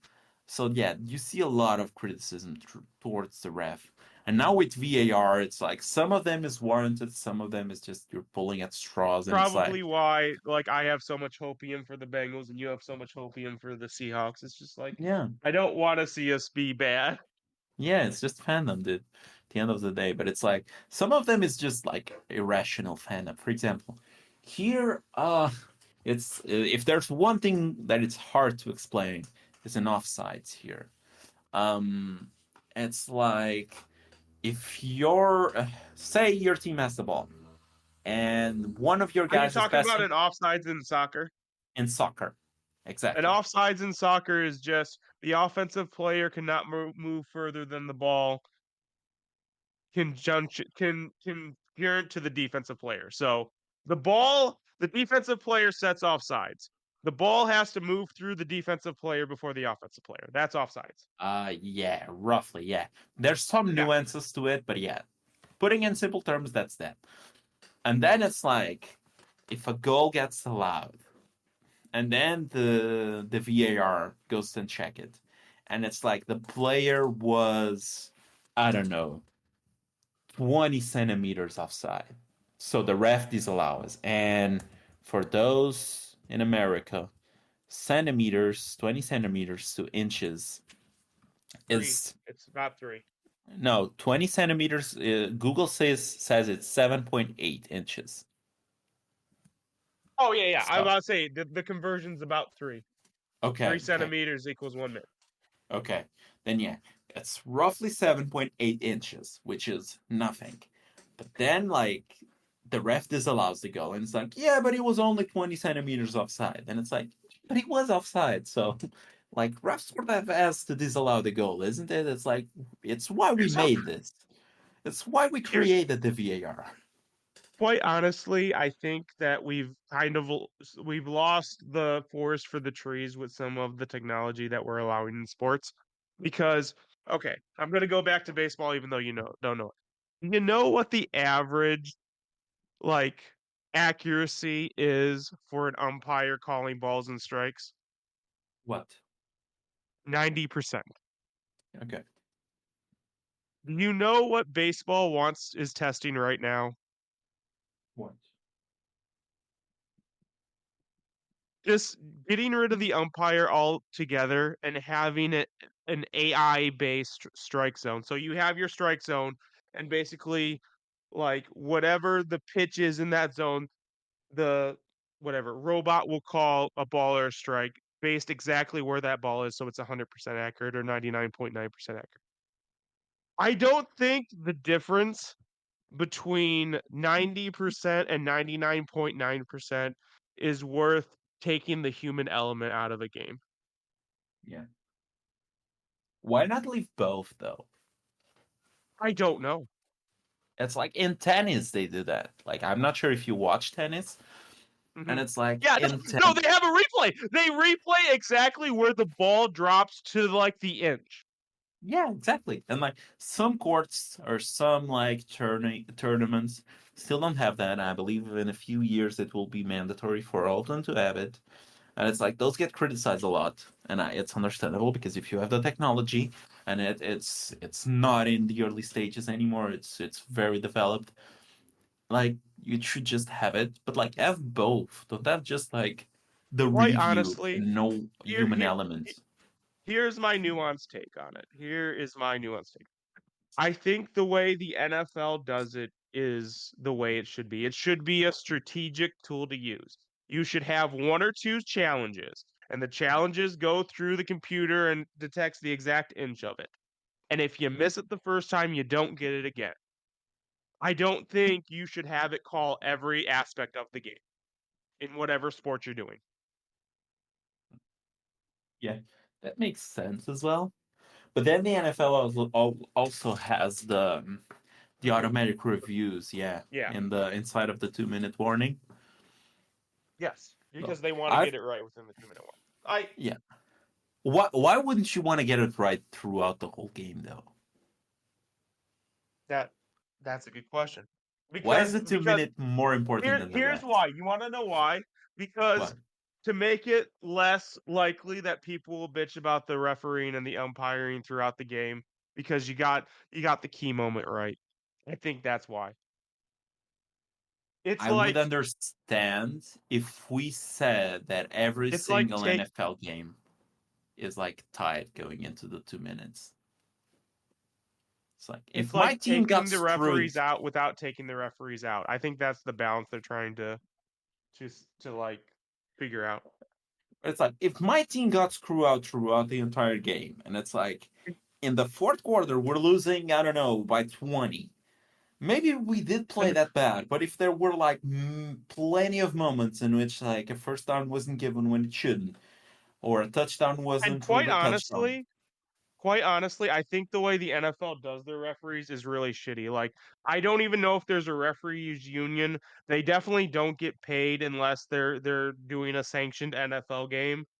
yeah, Like that's the big issue, the right? referees that you see on Sunday and Monday and Thursday night are like teaching somewhere when the season's over, like, or they're Yeah, plumbers, or like they have a second job, is my point.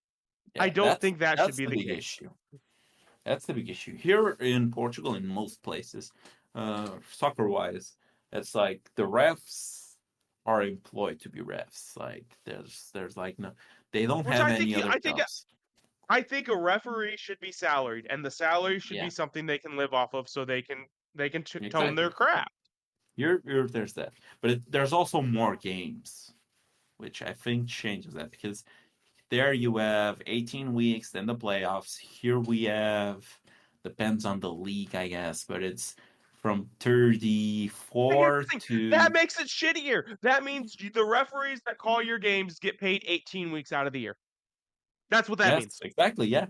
And that's probably In the why that playoffs, hasn't been a real push to unionize it's struggling. unionize. Unionize, yeah, the refs. It's because there's not as many weeks as there is in soccer, for example. Because in soccer, the main league has, I don't know, from 34 to 40 something games. Then you also have cups and all of that. So it pushes the game weeks of the refs to, I don't know, well into the 40s, 50s. Especially some of them go into the European games, and there's the national games, all of that. So the refs have plenty of jobs, so it feels fair that they get a salary and they have a union and they have all of that. Maybe more games would change that. But that's the big issue with the refs. It's like if they could dedicate themselves just to that, maybe you have a better officiating in the games. Exactly. Maybe you can get your accuracy up to like 80, 90%. But Yes. anyway, I think we've been at this for 2 hours already. We haven't given like any like we haven't reviewed any like week 17 games. We haven't given our prop. So Yeah, we we've might reviewed some. We've reviewed some of the games from week 16. So, do you want to just jump straight into the power yes. rankings? Yes, because we need to hit some parameters at some point, Alex. All right then. Okay, so I guess I can start with my week 16 power rankings. After week 16, this is where the NFL stands to me. The Okay. 10th team You're is the not gonna Dallas like mine. Cowboys. You're Okay. probably not going to like mine either. At number 9, I have the Los Angeles Rams. At number 8, I have the Cleveland Browns. Over the Cowboys? The Cowboys, as I said, I don't think the Cowboys win a playoff game. At number 7, I have the Kansas City Chiefs. Oh God. At number 6, I have the Detroit Lions. Number 5, I have the Philadelphia Eagles. Oh God, you have the Bills in your top three, don't you? At number 4, I have the Miami Dolphins. You do. At number 3, I have the Buffalo Bills. At number 2, the San Francisco 49ers. And the current best team in the league. It's the Baltimore Ravens. Okay. You ready for mine? That you also I'm not are not gonna like. ready to be I think disappointed, Angelo. I think the bottom three are pretty accurate, but after that it goes off a cliff. So here we go. Number 10, I have the LA Rams. I'm sorry, Jaguars, but you are the weakest link. Bye. I'm sorry. Is that a consolation prize, Angelo? That That is felt a like it. consolation prize. The Jacksonville Jaguars are no longer they have stranglehold. I'm pretty sure I had them in my top 10 for what felt like at least 12 weeks.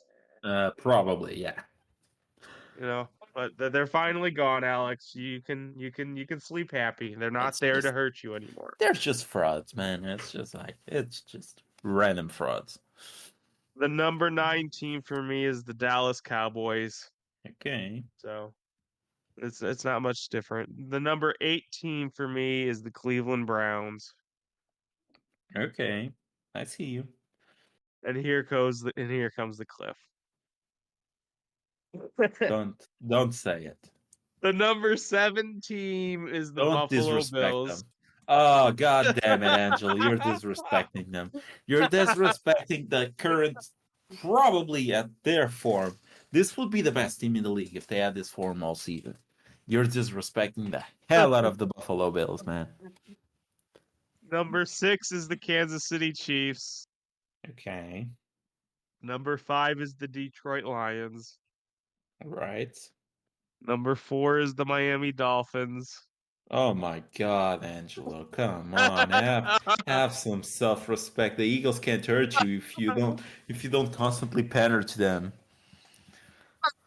Number 3 is the San Francisco 49ers. Oh my God, Angelo! Like Philly fans will still be pissed off at the show, no matter what you do, Angelo. They will be pissed off at the show, so you don't need to pander to them. They need to know that their team is not good, but you're Number putting them 2 is at the Baltimore Ravens. what in the actual hell, Angelo?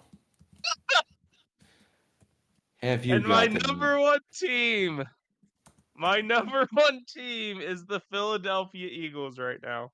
It's like you finally got help and you got rid of the frauds that were the Jacksonville Jaguars just to put another team that are a bunch of frauds at your number one team, Angelo. Come on, give me a break, man. That's just terrible, man. I'm sorry. Hey, any changes to your Super Bowl picks? You had last week. You had San Francisco versus KC. with San Francisco winning it. That's all right. Now I'm going to stick to my guns. I Okay. think if Brock Purdy is hurt, if Brock Purdy is hurt in the playoffs, Eagles Chiefs. If Okay. Brock Purdy is not, I think the 49ers take the AFC, and I stand by what I said. If the Okay. Baltimore Ravens get the number 1 seed, the Baltimore Ravens will not win a playoff game this year. I think you are delusional. This is just some random hatred that you've had Are for them you ready? ever since the offseason. Might I add? Are you ready for this? So I got What? a story that is because here I'm going to give you a new word that you can call me, okay? Okay. So it's Christmas, obviously. Yesterday was Christmas. Yes. And it gets light around here around 7, 8 o'clock a.m. Okay. Okay. I told my girlfriend that if she woke up before it was light out, that we would go and we would drive around and see the Christmas lights. Do you know what this woman told me? What? She told me, and I quote, Angelo, you are straight up Delulu if you think I was getting up before light on a day I'm off. Well, she might be right. You are So there you straight go. up the Lulu, Angelo. There you go. You can call me Delulu. You are now Angelo the Lulu. From now on, that's your name, man. Okay. I guess that jumps to week 17 picks. Last week, week 16, Angelo, wait. Oh my god, English is hard. Went 8 Yeah, it and is. 8. 500, clear 500. I went 9 and 7. One game up. It's just great. That Got one game. pushes. You got one game back, Alex. How many more games you need? I need roughly 17 games more across 2 weeks. Totally Jesus, man. doable. Totally doable, man. Okay, that pushes the overall totals to 104, 132 to me, Are and you that's ready, 44%. Let me just finish this part. Alex?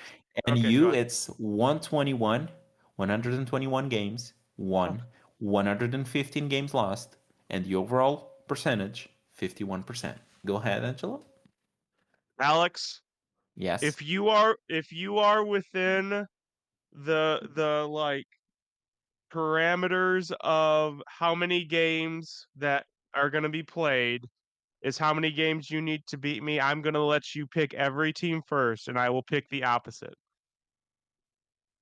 Last I week of the am season, week 18. last week. Okay. Last week Okay. of the season. If you are within striking distance, I will let you go through every team and pick who you want, and I will pick the opposite.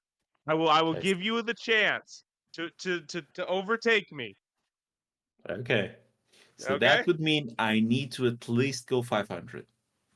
Yes, yes, No, yes. at That least that's what at that. least at least match you this week. That's it, Yes, basically. yes. That's Okay. yeah, yeah, yeah. No, wait. So I would need to get a game over you to tie me the last week because it's 17 and there's only 16 games every week. So I would need to at so least you would get a need to game over replicate you. this week. You would need to Yes, replicate this week. exactly. So Okay. So, week 17, my bad. Let's start with Thursday night football with the New York Jets at the Cleveland Browns. The Browns are 7.5 point favorites. The over under on this game is 36 points on the dot. uh-huh. And this is a tough game. 7.5 is a lot of points for a Thursday night football game. So I think I will take the Jets. The Jets plus 7.5. I think this is a game in which Flacco might look like a human again, like a 40-year-old human. 7.5 points is definitely way too many for that Jets defense. So I agree with you. I think that's the right pick. With Right. that said, give me the Oh my god. Browns. Give me the Browns. I Give have me the already Browns. you bamboozled me there. I had I already did. written that I you did. have I the Jets. did. plus 7.5. I did. Okay then. Throwing me curveballs like that. I like it. So, so, oh my God, this next one. This next game, Saturday, December 30th. Detroit Lions at Dallas Cowboys. For some reason, the Detroit Lions are given 6 points at Dallas. So Dallas is favored by 6 points. Alex, the right call is the Detroit Lions. It is indeed. Alex, give me the Cowboys! Give me the Dallas Cowboys to beat the Lions by at least a touchdown. Give it to me. Yeah, I think you are Angelo did the Lulu. For sure, man. Give me the Lions plus 6. I mean, I just don't understand the line. Like, I think Dallas might win the game. I think there's absolutely no chance that Dallas is a better team by 6 points than Detroit. Like, Give me the Cowboys. the Cowboys And are I'm picking them to frauds. win the Let's first just game in the playoffs, too. Let's Oh go. god. I All don't care right who it then. is. I think they get destroyed and they will probably win this game. Or maybe they just lose in the end in the whole good old Dallas Cowboys sense. Then it is the Arizona Cardinals at the Philadelphia Eagles. Over under 49 points on the dot. And I will take the Eagles minus 11. Pretty straightforward. Arizona hasn't been covering these big numbers. They didn't cover versus Chicago last week. And if you can't cover versus Chicago, I'm sorry, I'm not picking you against the Eagles.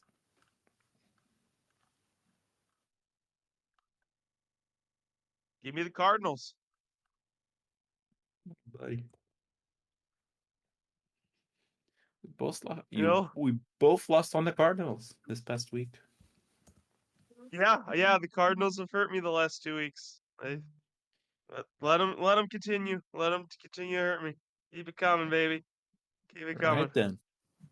Give Next it to up, me I have straight.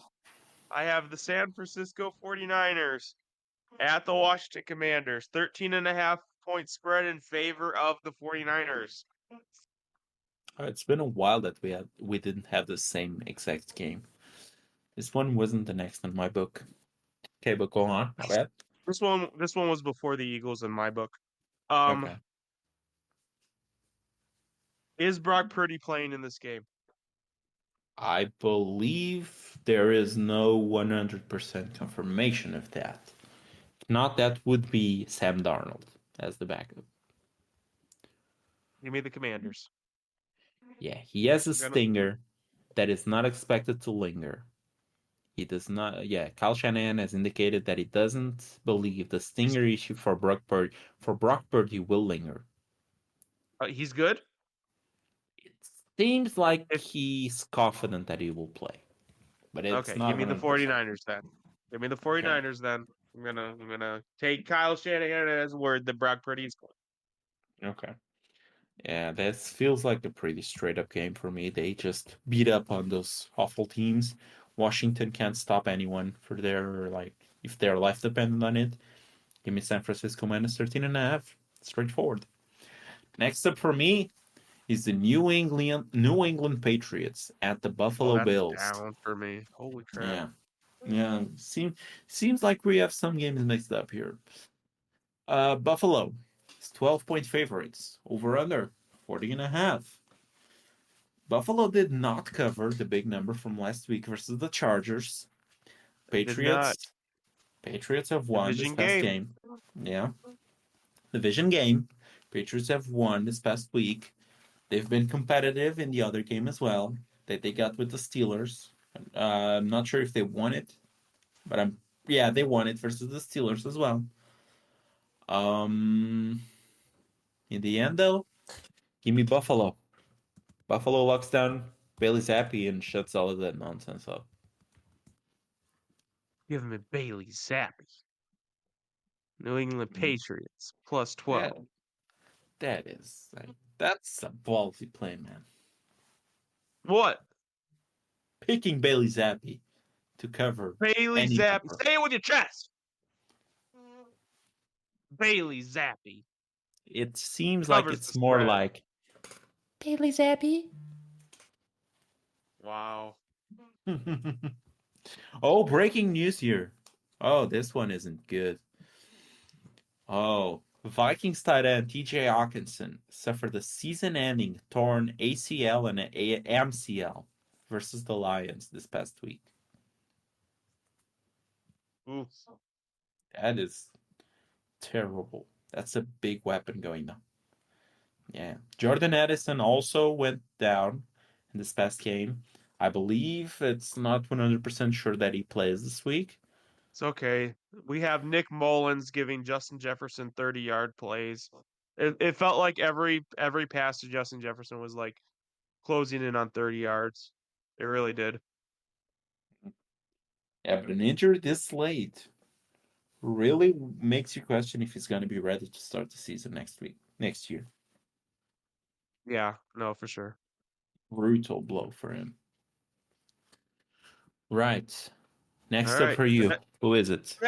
Next up for me is the Atlanta Falcons at the Chicago Bears.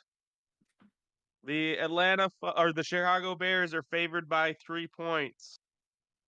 Honestly, I'm surprised this over under isn't lower. Jets Brown should be higher. I don't say that with any sarcasm. The Jets Browns over under should be higher. Probably, yeah. I'm not picking no goddamn Atlanta team, dude. Give me Chicago. I don't care about the points. Hmm, I've interesting. seen Atlanta struggle to score more than 10 points in a game. Just give me the Bears. Give me the Yeah, but Bears. they scored over 20 this past week. Give me the Bears. Okay, easy call for me. Give me Atlanta +3. Uh, I don't think Atlanta just loses this game. I think So Washington could hold Atlanta to like 10. Yeah, that much Washington can hold disrespect. Atlanta. That much disrespect. Yes, that much disrespect. Oh my god, dude. Oh, Yeah, yeah. No, the Arthur Smith hate wagon is rolling. It is like that's a it's left the strong station. wagon. Chugga chugga chugga chugga choo choo. That's a pretty hard. I mean, they scored 29 versus the Colts, by the way. Just letting you know. That's fine. Just and they have failed to score 10 points in only 3 games this year. It doesn't feel like that. Yeah, it feels like you're disrespecting them. I think this is Yeah, it an does. easy Atlanta +3. Just straightforward Atlanta +3. Fields make a mistake late. The offensive coordinator plays the game not to lose at the second half when the Bears are up. We've seen this game before. We've seen it plenty of times with the Bears. Atlanta +3 is the play. No, it's not. We shall see. Okay, next up for me is the Los Angeles Rams at the New York Giants. That's that was Over. that that Yeah. is that is that's It like the seems bottom like of it's my list. yeah. So was the Atlanta and Wait, Chicago. wait, who?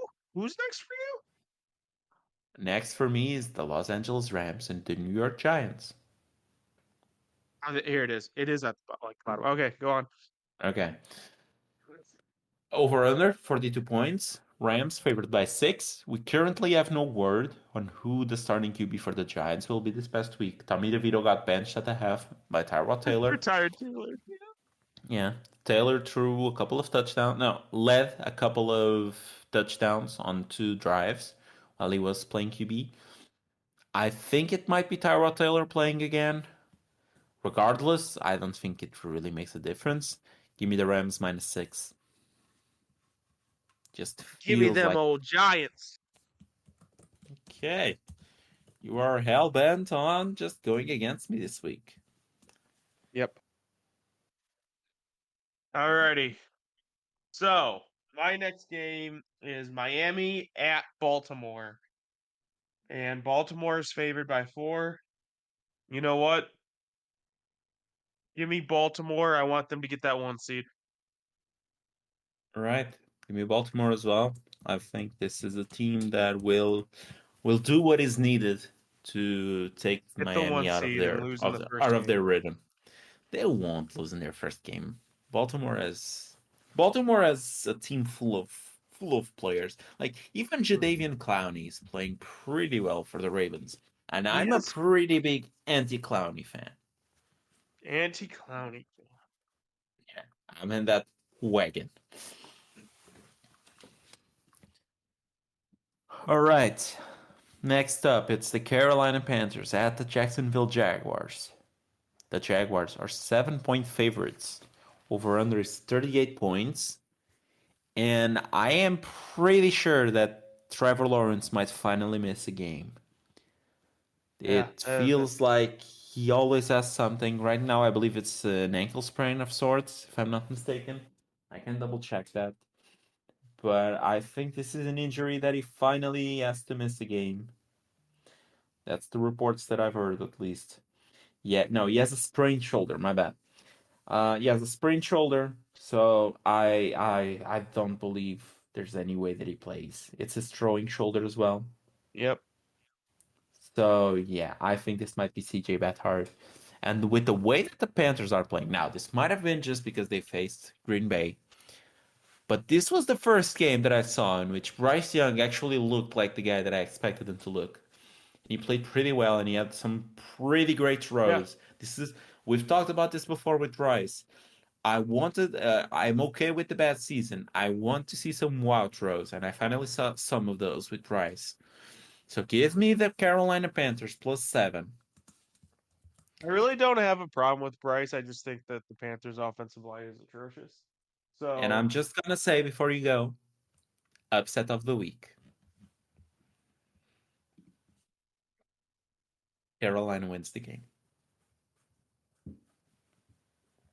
all right. Well, you convinced me then.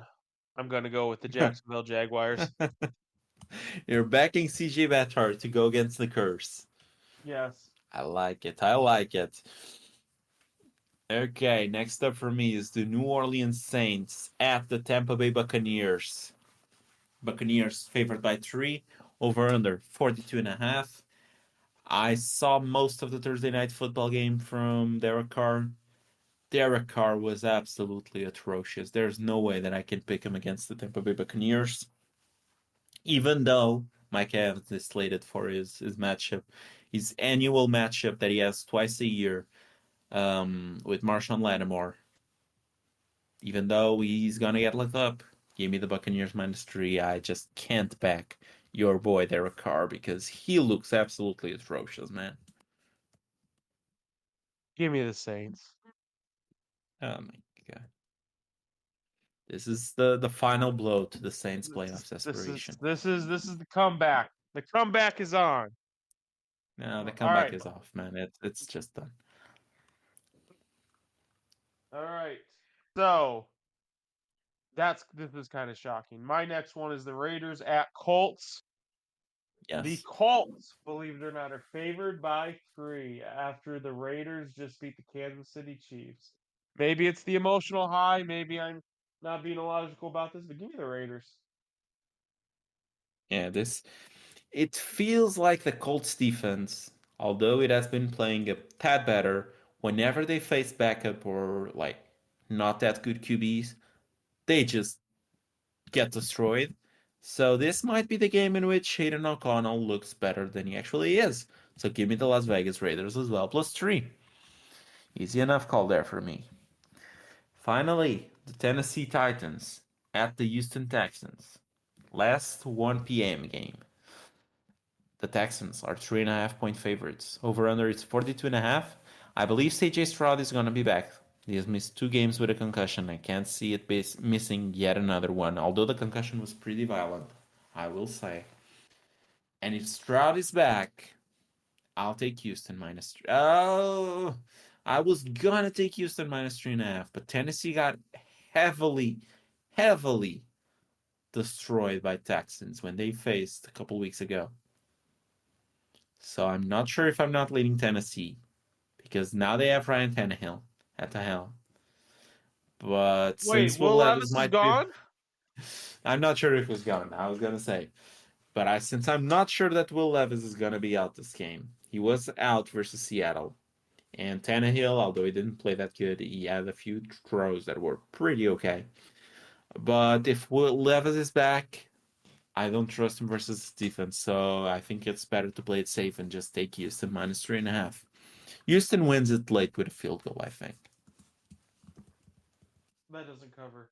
But No, no, that's no. They fine. are like a winning by 1 point, and then they kick a field goal. They win by 4 or 5, and then Tennessee can't do anything. Basically, that's where I'm trying to go. Give me the That's the Titans. narrative. Give me the Titans. All right, We might see Titans. another touchdown pass from Derrick Henry if Will That's Levis the is not single there. most effective play that they have. The Derrick Henry touchdown pass. Okay, next up for me, later slate. It's the afternoon slate. Pittsburgh Steelers at the Seattle Seahawks. The Seahawks are 3.5 point favorites. Over under is 41.5. And just give me the Seahawks. I think we win it late, to be honest.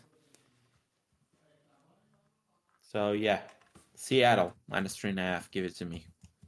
I think this is just an emotional pick. We need to win the game to keep being in the playoff race. We're currently in the Listen, seventh seed.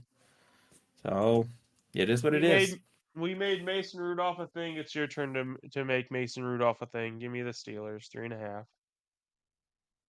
All right. All right, Oh all right, all no. right. Oh, yes. Uh, my next game is the Cincinnati Bengals at the Kansas City Chiefs. Oh, the Chiefs are favored by 7. You know what? 7 points for this offense is a lot of fucking points. Give me the Bengals. Browning has another 300-yard game. Hopefully, he doesn't have another 3 interceptions, and Kansas City actually has to put up points with their offense. Give me the Bengals. Yeah, I'm going with the Bengals as well. I just can't pick the Chiefs to cover a touchdown, 7? basically, with any Yeah. team right now. Yeah, it's just way too much for an offense that just isn't working right now. Okay, second to last game for me here, the Los Angeles Chargers. And it feels like we're missing games. It's like there's no Monday Night Football game this next week. Kind That's of weird. crazy. Yeah. But it's the Los Angeles Chargers at the Denver Broncos. The Broncos are 5 point favorites over under 39.5. Could it be a flex thing? Maybe. Let me check here if there's like anything. No, it really shows that there's no Monday Night Football games. That's really Okay. weird. I was just curious. Okay, go on. Sorry. Okay. Um, this is a tough game. Like Broncos lost in a very embarrassing way versus the Patriots. Like looking at Sean Payton's face, it just looks like he is about done with Russell Wilson. It's just he's done with him. Wouldn't shock me. And I'm starting to see the discussion about him being cut to save money in 2025. When that happens, it's never good. The Broncos looked out there for a minute, but now the Chargers with the new coaching looking a bit better. Still, this is still a team that is terrible versus a team that still has some sort of playoff aspirations. So give me the Broncos minus 5. Oh man. Oh my god, you have to pick them. I mean, to be frank, they gave you a win last week. Yep. Give me the Chargers. Apparently, they're done hurting me. I wouldn't say that based on a week thing, but there we are. This guy. Okay, Last final game game. of the week to you. Yep. Last game of the week. Green Bay Packers at Minnesota Vikings. The Justin Jefferson hopium in this one is just off the chains. Minnesota favored by 1.5 points. Give me the Packers. I think they win this one outright. I think I'm gonna have to go with you. But if there's one game that I'm really, really struggling to pick, it's this one. Because like the Packers defense. The Packers defense is atrocious, man. It's like I saw a tweet a couple minutes It's been ago, actually. struggling. Yeah, it's like, yeah, there it is. The Packers defense the last 3 weeks has given up 62 out of 85 passes, 851 yards passing, 7 touchdowns, no interceptions, 72.9 completion percentage, QB rating of 132.0, and the QBs are DeVito, Mayfield, and Bryce Young. Hmm. Just Man. So what you're saying impressive. is, having someone on, especially someone key on the Minnesota offense, might win people a championship this week. Could be, could be just that. Let me tell you. Okay. I Okay. think I'm gonna have to go against our guy, man. I'm gonna go with Minnesota -1.5. I think this is just Okay. too big of a game for the youngest team in the league, and just the defense can't hold up anything. I think even if it's just Jefferson, if even if Addison is out, because we've reported it early that Hawkinson will be out, even if it's just Justin Jefferson, I still don't think the defense can stop them. So yeah, give me give me Minnesota -1.5. Hmm. Okay. So, And th- since you were talking about fantasy football, and no, since no, no, I no, haven't I got mentioned it, something for. I got something for okay, you. I, I got. okay, I got one question. This or that, except it's only one thing. Are you ready, Alex? okay, to close it out. Would you Would you rather have a first round pick or a championship? Take your time. Now, if it was a guaranteed championship, of course it's the championship, but you can't guarantee me one. Can you guarantee me a championship? It's fantasy. It's fantasy. Nothing's guaranteed. See, I'll do you this one. I'll do you this one, and I'm not sure if we can even do the trade because I think we have shut it down a few times. But we'll do this one. I'll trade you Chase and the first round pick that you're talking about for Jefferson. But if I don't win the championship, you send the first back. Wow. You're doing. Wow. see, see. I mean, that would guarantee the championship. I'll be Okay. the first to Are guarantee the you ready for championship. this one? What? I will do it if that pick is the 102. Oh no! I wouldn't risk the championship one. Oh, no, no, now he has skin in the game. Now Alex has skin in No, the game. yeah. No, I've made it through the finals. For those of you who've been keeping up with me, so, the so, unlikely playoff run is happening, and I've made it to the finals. so And there it is. Angelo has said in the chat last week that I should trade for Jefferson for the first. Otherwise, I wouldn't win. Basically, no. I think you said something along the lines of, you should trade for it to win this week, and I said I don't think it would make a difference to trade for him or not, which I was right about. It didn't make a difference because I won. And I wouldn't have changed anything in the result if I traded for him. You would have won by more. Win Yeah, better, because that Alex. matters. Win better, Yeah, Alex. That's what I'm Alex keeps sorry. telling NFL teams.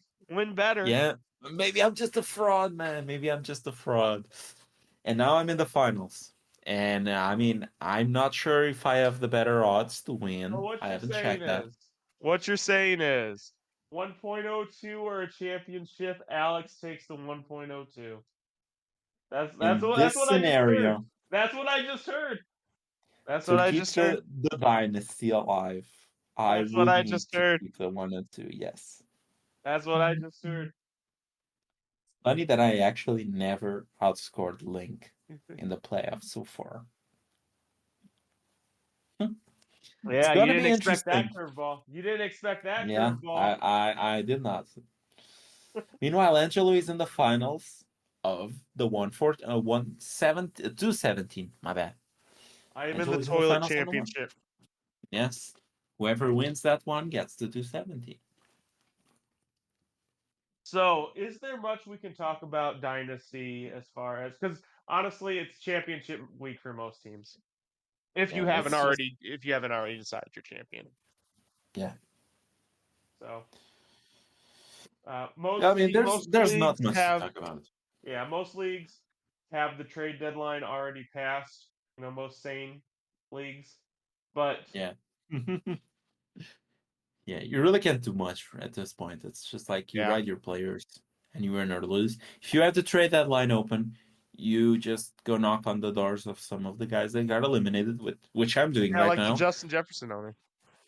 Now, I actually knocked on the owner of Travis Kelsey because I think Kelsey will have a pretty strong championship game versus the Bengals, who are the worst team at covering the tight end, if I'm not mistaken. So I went and knock on his door because What did he that's say? ah yeah, What give did it. he Oh, say? oh, he hasn't answered yet. Oh, Eventually, I'll get in touch after the championship year. after the championship, of course. Yeah, and yeah, we shall see what happens. I'm in the finals for the first time in I want to say 6 years. I'm back in the finals, 7-7 versus the fifth overall seed. You are, you are, you are. What you gonna do? Exactly. What you gonna do? Pressure's on, Alex. Heartbreak Yeah. ensuing. It's. I mean, I want to believe that the Earthbreak is back on the menu. I'm just trying to be positive, and as I said on the league chat, and I'll end with this: job's not finished. Job's not finished. Job's not finished. That's the name of the episode. Job's not finished. That's the mantra this year. Since I entered the playoffs, it's job not finished. Job's not Job's finished. not finished. Job's not finished. Job's finished. Job's not finished. Nope, not for Alex. All right, Maybe in a week I'll come in here and I'll say, job's finished. Maybe. maybe. We shall see. What's to do if you win? I'm not even sure. I haven't even thought about it. Even ignoring the logistical hell that's going to be getting you a championship belt or a trophy. Like, do you just like sell the whole team in jubilation? Uh, if I had the picks, like the future picks, probably, but I don't. So I think I will have This to be a guy. bit more careful with it. But yeah, if I had the 2025 picks, oh for sure, I would sell off the farm. It's like it's like Thanos going to his old house. It's just like he achieved Now I everything. sit down. That Now I at a sit grateful down. world Yeah. Now or I a grateful just sit universe. I down. think is what it's Yeah. Just sit down and enjoy it. But yeah, in a week we will know.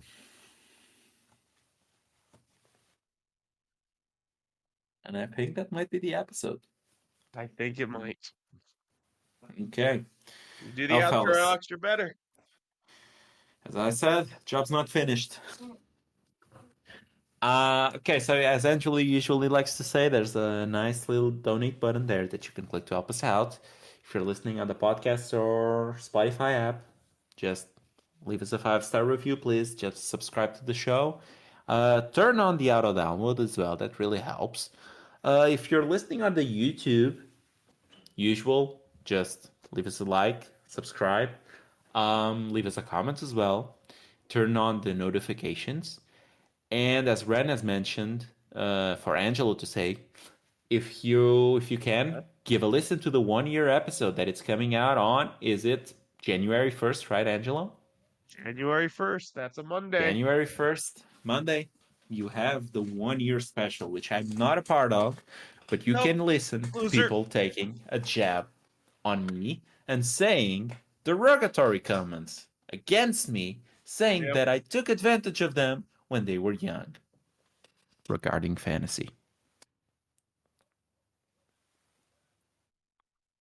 Indeed. Regarding fantasy football. Regarding Just fantasy football. FYA. Have a nice year, everyone. We won't talk to you again until the New Year's. So enjoy. Really? Have some night. I don't think so. Really? That doesn't sound right. Hold on. Let's see. No, no, Calendar. no, no, no. Calendar. Oh You my can God, it check. is right. It is It is right. right. Next week, for like a week from now, we will be recording the second episode. We should be recording the fantasy football episode probably. No, we'll be So recording yeah. week 18. We'll be recording week 18. No, no, no, Oh no. no, Right no, now no, no! We usually is a record Monday. Tuesday. Monday was just Christmas. Oh yeah, Yeah, you're yeah, yeah. right. But We will be now recording this Monday might be like New Year's. So we need to check on the logistics on that. this Monday is New But Year's, by the way. so yeah, yeah, yeah. So we might need to check on that. But you'll hear from us next year. Be sure of that. We are here to stay, but you won't hear from us anymore this year, guys. So happy Fortunately. holidays. Happy New Year, everyone. Enjoy, stay safe, and talk to you guys next year.